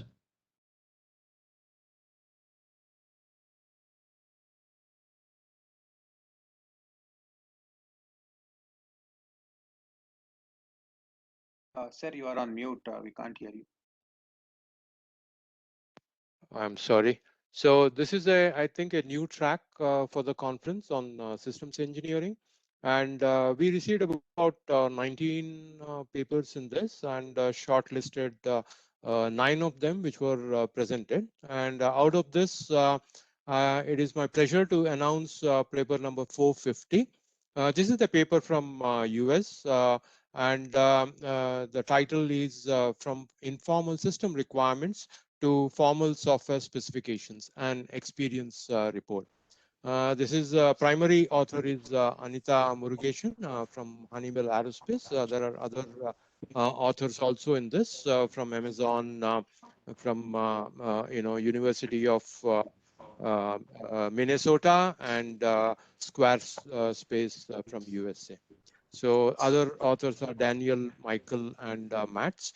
And congratulations, Anita, for presenting this paper, and it was very well received. Thank you.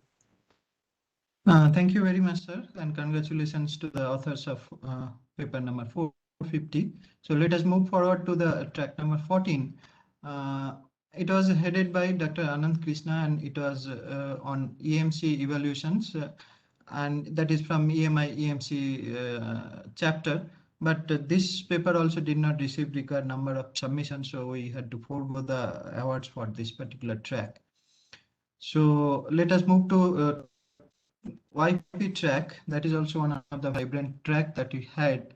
There are two young professionals that are heading a track. One is Devdeep sir, another is Neha Kumari. And I got Devdeep's bio, so I'll just try to read out from his excerpts from his bio. Devdeep is an assistant professor at IISc Bangalore, and he received his BE degree from Jadavpur University and MTech from IIT Kanpur, and he was a visiting researcher at RMC Canada. He has authored or co-authored more than 30 peer-reviewed journal papers so far. He served as the reviewer in many IEEE journals and currently serving as the associate editor in IEEE Access and IET Microwave Antenna and Propagation. Dr. Sarkar is recipient of ERSI Young Scientist twice, along with the Best Paper Awards in many conferences. He has also been selected for prestigious Infosys Young Investigator Award by Infosys Foundation. He is currently an IEEE APS YP committee member and vice chair for the IEEE AP Affinity Group. If any of you are available on the bridge, the best paper is coming up in the next slide. Kindly announce. Yeah, so thanks, Dr. Chandrakant and the entire CONECCT team. So as you see that this YP track, Young Professional track, the title was Advanced Technology for Pioneering Application, and we had a pretty broad range of papers. So, but among that, like we received around 13 to 14 submissions, and we selected around 7 to 8 papers. So among them, I'd like to announce that the best paper goes to the paper ID 277. Titled Millimeter Wave Antenna Using Dipole and Loop Modes for Enhanced Bandwidth. And the authors are Aditya Singh and Carlos Saavedra, both from Queen's University, Canada. So congratulations to Aditya and Carlos, and thank you. Thank you, Devdeep, Dr. Devdeep, and congratulations to the authors of paper 277. Let us move to the next track. This is Workplace and Industry, that is our educational society track, and it was headed by Professor R. Venkatasiva Reddy. And unfortunately, this track also did not receive required submissions, so we don't have a best paper for this particular track. So let us move to next track, that is Signal Processing track, that was headed by Dr. Shailesh Sekri. And he has been working for industrial experience in the field of audio signal processing with 4 approved patents. He has worked as a director of audio algorithms and knowledge and manager in Amazon Lab 126, and worked on noise suppression and echo canceller, which has been adopted into major smartphones. He was the backbone of the audience when it become, I don't know, I have missed something here.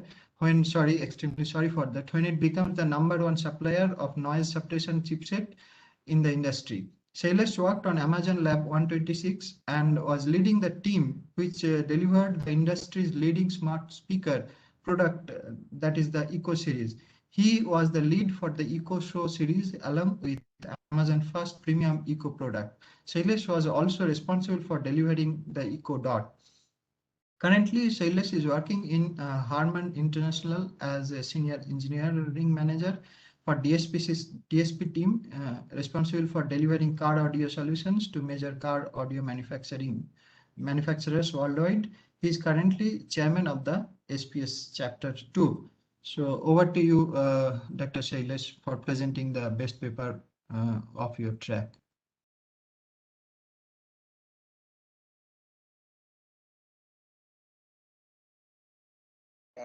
Shailesh sir, you are on mute.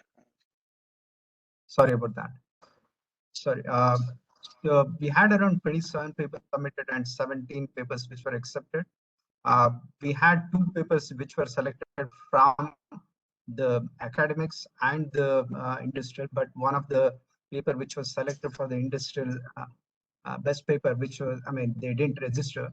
So we have just one paper, which is a paper ID 485. So the detection and compliance system targets using millimeter wave radars and experimental studies. And the authors were are Anjali Dikshit, Janane Satyamurthy, Sandeep Rao, Sanjeev Guru Gopinath, Ganesh Tyagarajan. Congratulations. Thank you very much for announcing the award and leading the track, and congratulations to the authors of paper 485. Let us quickly move to the next track, that is 18. And it was a navigation and surveillance track that is from AESS team. And it was headed by two veterans in this field, Dr. K. Rajlakshmi Menon from CABS and Dr. Professor K. Natarajan from Jain University.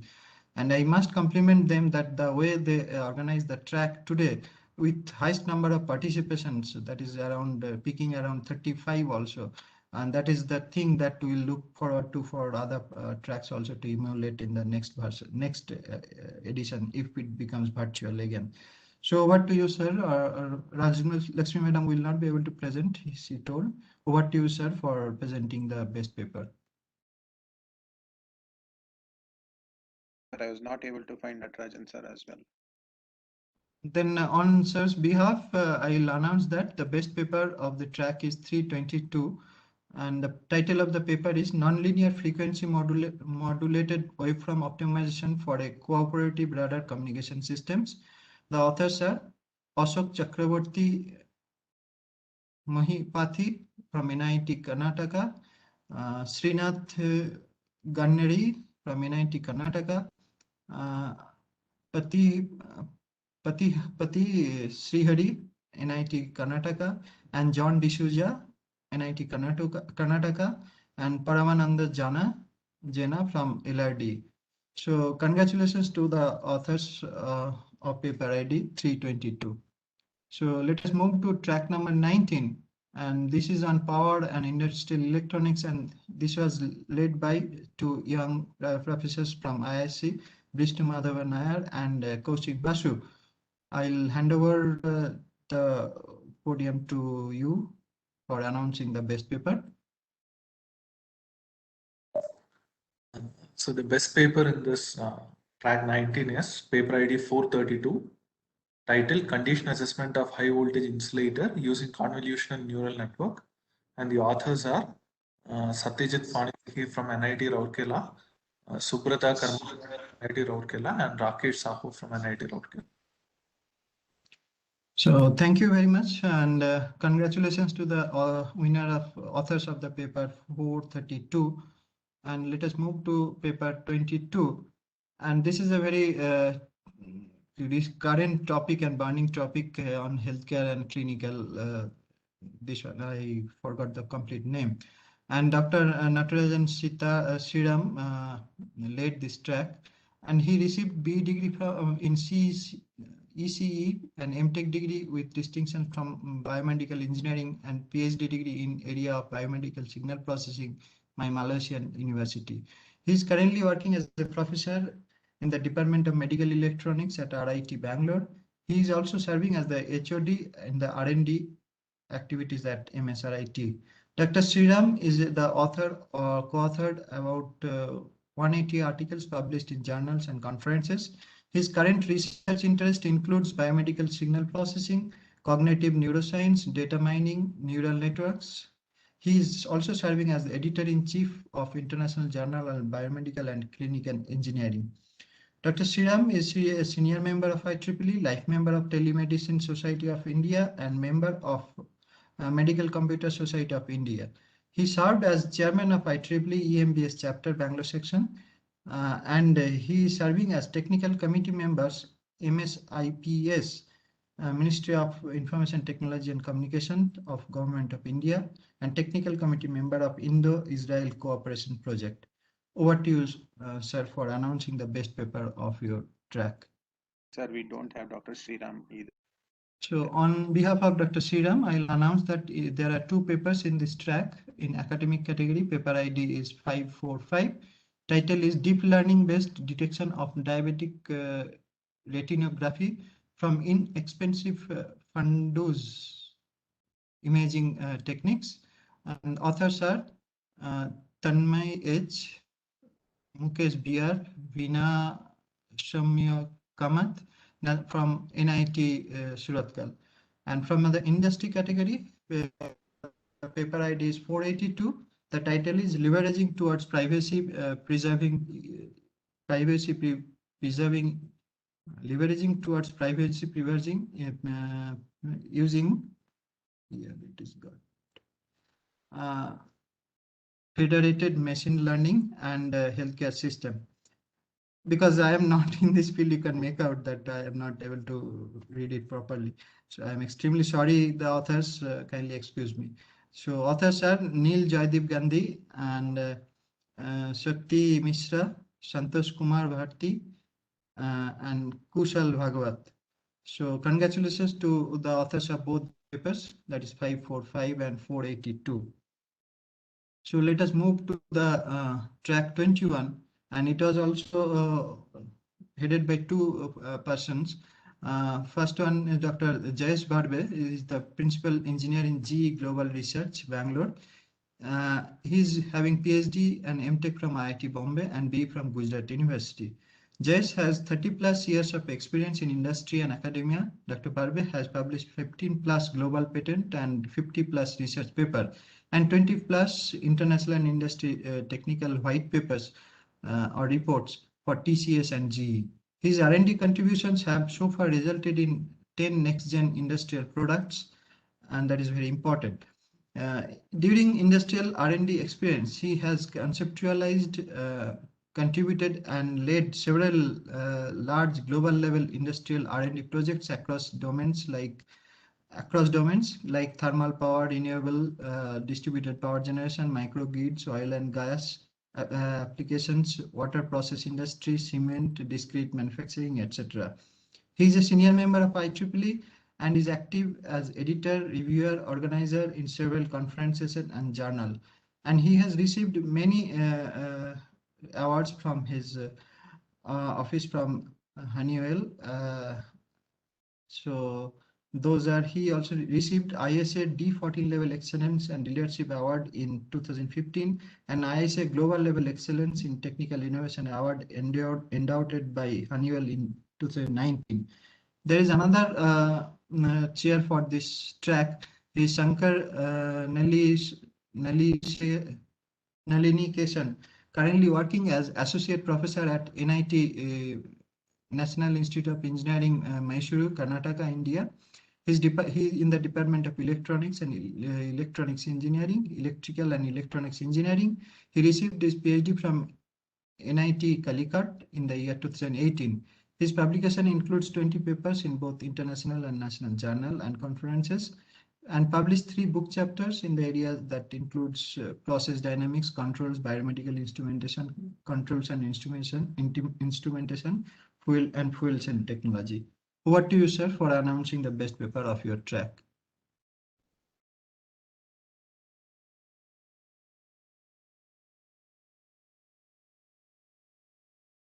Hello, can you hear me? Yeah, you're audible. Okay, perfect. Thanks, Chandrakanta sir. I enjoyed this working together with whole team from the CONECCT organizing team as well as the whole TPC team. It was a very interesting meetings and discussions. I enjoyed this whole journey, and thanks for this opportunity. So I'll just announce the track 21. The track was, of course, we are from IEEE Control System Society chapter at IEEE Bangalore section. We had floated a theme on AI in controls and optimization. We received about 40 papers, out of which after review, each paper reviewed by minimum three reviewers, and based on selection, we finally accepted 19 papers, out of which 15 registered and 15 papers were presented.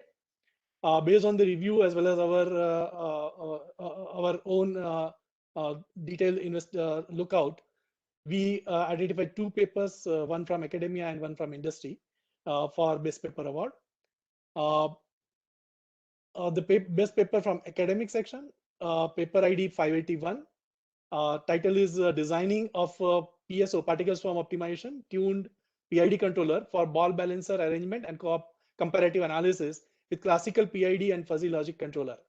So here the evolutionary algorithms were used for tuning a PID controller. So that's where some of the AI component comes in. And of course, Fuzzy Logic Controller is also AI. And they compared along, of course, the problem, ball and beam is a standard system. But the research methodology point of view, the paper was very well written, and that's why reviewers also had commented very well about the paper. It was covering complete methodology, how to start with the modeling and do simulation, and then perform simulation-based experiments and do tuning and show comparative analysis. So based on all this, this paper has been selected. Authors are Apurva Surana from Delhi Technological University and Bharat Bhushan from the same university. Congratulations to both the authors. If Dr. Shankar is there, I will request Shankar to announce the second winner. Good evening, everyone. And from the industry side, we have the paper ID 196, Evolution of Embryonic Cell for Combinational Circuit Using Cartesian Genetic Programming. Authors are Gayatri Malhotra, UR Rao Satellite Center. Congratulations to both the academic and industry side people. Thank you, everyone. Yeah, I would just add the two more authors for the second paper, Punitavati Duraiswamy and J.K. Kishore. They are from MS Ramaiah University. Gayatri Malhotra is also from MS Ramaiah University, but she is also from UR Rao Satellite Center, ISRO, Bangalore. And Dr. J.K. Kishore is also from UR Rao Satellite Center, ISRO, Bangalore. Thank you. Congratulations, all the winners. And congratulations to all the papers who got accepted and they presented well across 3 sessions. Thank you. And thanks whole team for giving opportunity and had a nice experience in Connect to 2021. Look forward to 2022 as well. Thank you. Thank you very much to both of you, and congratulations to the authors of paper with ID 581 and 196. Now we have come to the end of track level best paper award with this track, and it is for advances in data protections, and it was chaired by Professor Prashant Pillai and Dr. Vishwas Lakundi. I guess they communicated that they will not be able to join the bridge, so I'll announce on their behalf. The best paper of this track is paper ID 223. Paper title is Random Decision for Forest Approach for Mitigating SQL Injection Attacks. It was authored by Pranjal Agarwal, Akash Kumar, Krisijit Michael, and Jagrut Nemade, Shubham Sharma, and Pawan Kumar C. All are from IIT Dharwad. So congratulations all this author of paper 223 and all the award winners for this best paper award. Now we come to the most awaited moment of this conference. And of course, after this, we have another small, that is the even more exciting, that will be on the next year's plan or something, some briefing will be there. So now coming to the this part of the conference, this edition of the conference, this is the most exciting, I believe. So best paper award and the most awaited moment, it carries a cash prize of INR 20,000 and a certificate. But just note that if the track level best paper awards awarded paper are coming here, so you have to forego that award money in the track level award, but you'll be getting the certificates for the both. With this small anecdote, I will start with the presentation of the award. So now it goes to the academia category, and it will be presented by our TPC co-chair. So Dr. Raman, are you on the bridge? Yes, sir. So I'll just go to the paper ID and it's coming up on your screen. So best paper. So now I take over. Sure. Thank you, sir. So really excited to announce the best paper of CONECCT 2021 conference academia. As Dr. Chandrakanta sir indicated, this is among all the papers, among all the tracks through that are in the academia category. And the winner is coming. It's paper ID 260, titled A Conceptual Framework for Knowledge Aided Passive Radar System. And the authors are Purushottama, Patipati Srihari, and Pardasaradi, and Gunari Srinath from NIT Karnataka. Congratulations, and it's a very well-deserved award. The paper is a very excellently written.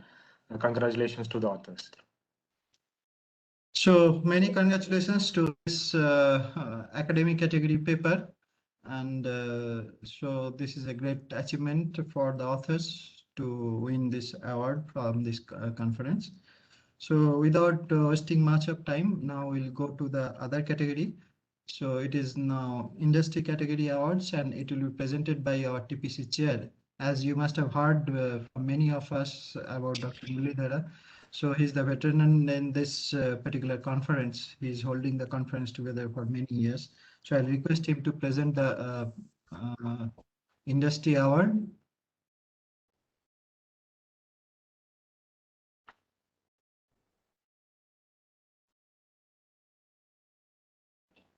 So the best paper award for CONECCT 2020 in the category of industry goes to the novel 5G and B5G network architecture and protocol for multi-SIM devices. The main authors of this conference are Ram Kumar and Mohan Raj from Samsung, and Professor Debrot Das is also a co-author of this paper. So congratulations to authors and best wishes. So thank you, sir, for announcing the best paper award in the industry category. So so you can see how many papers we are, quality of the papers that they have submitted, and they are getting recognized in the conferences. And we'd like to have all the tracks that are missing the awards this time to get recognized in the next edition of the conference, that is 2021. And with respect to that, I'll request our General Co-Chair Deepa Shana Madam to kindly update the participants about the CONECCT 2022, as well as to propose formal vote of thanks to this August gathering. Over to you, Madam. Yes, thank you so much. Am I audible? Yes, Madam, kindly go ahead. Yes.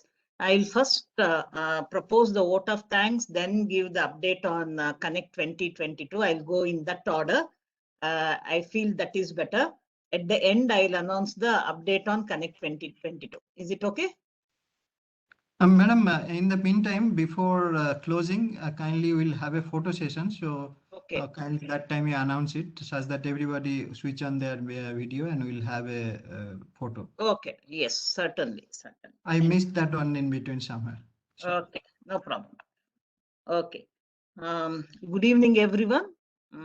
I, Dr. P. Deepa Shanai, Chair-elect, IEEE Bangalore section. I am privileged to propose the vote of thanks for this mega event, IEEE CONECCT 2021, Conference on Electronics, Computing and Communication Technology. Under the able leadership of Bindu Madhava sir, with Chandrakant and Dr. Murli and Dr. Ramki and 22 track chairs in the lead, have worked very meticulously to bring this flagship event. Thank you very much, team. This conference is ably supported by a group of dedicated professional volunteers and student volunteers. A big thanks to you all.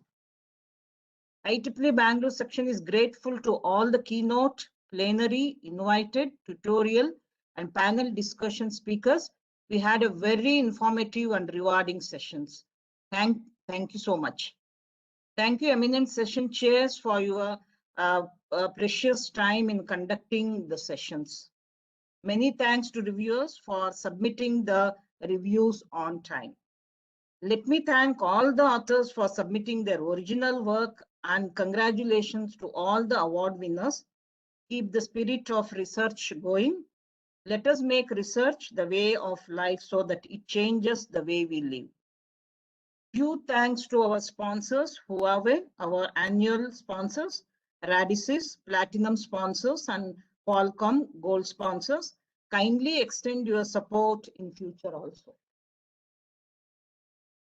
Well done, Connect 2021, and bye-bye. We are going to miss those Saturday meetings from 7 to 8 p.m. now onwards.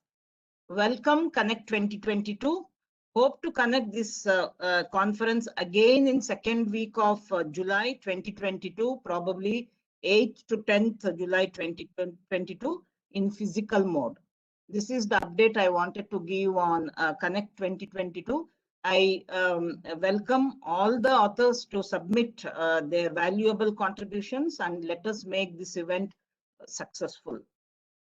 Thank you, one and all.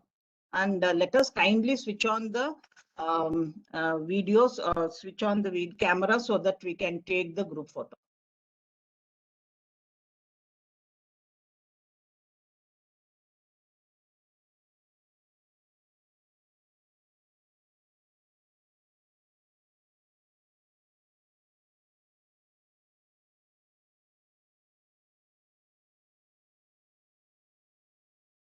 So Anandi madam, Jalaja madam, Raghavendra sir, Shailesh sir, Vishnu Madhavan Ayar sir.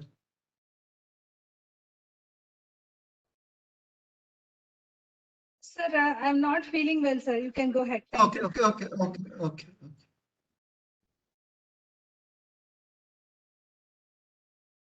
Changappa, you have taken the snaps?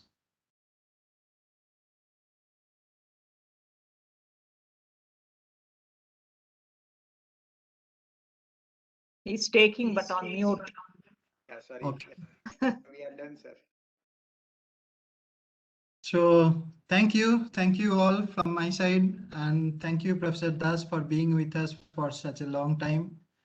And yes, thank you, Madhav sir, for giving us the opportunity and your leadership skill. Yeah. And of course, Mulidhara sir, for your guidance all the times it is available. Thank you. So with that, as Madam told, that we'll be missing the Saturday meeting, yes. And many of you will be missing my WhatsApp messages left and right. Yes. So no longer I'll be. Chandrakant, we'll move on to the R10 conference now. HTC R10, and make that conference as good as this. Yeah, sure, madam. Yeah. So thank you all. And I like all of you to share your feedback. To personally WhatsApp me such that I can consolidate them quickly, and I'll give it to the next committee to take care of. Thank you all. Thank you and bye. Thank you all. Thank you all. Thank you all. Yes. Thank you, everybody. Okay, So thank you, thank you. Chandrakant. Stay safe. Thank you all. Thank you. Thank you, everyone. Thank you.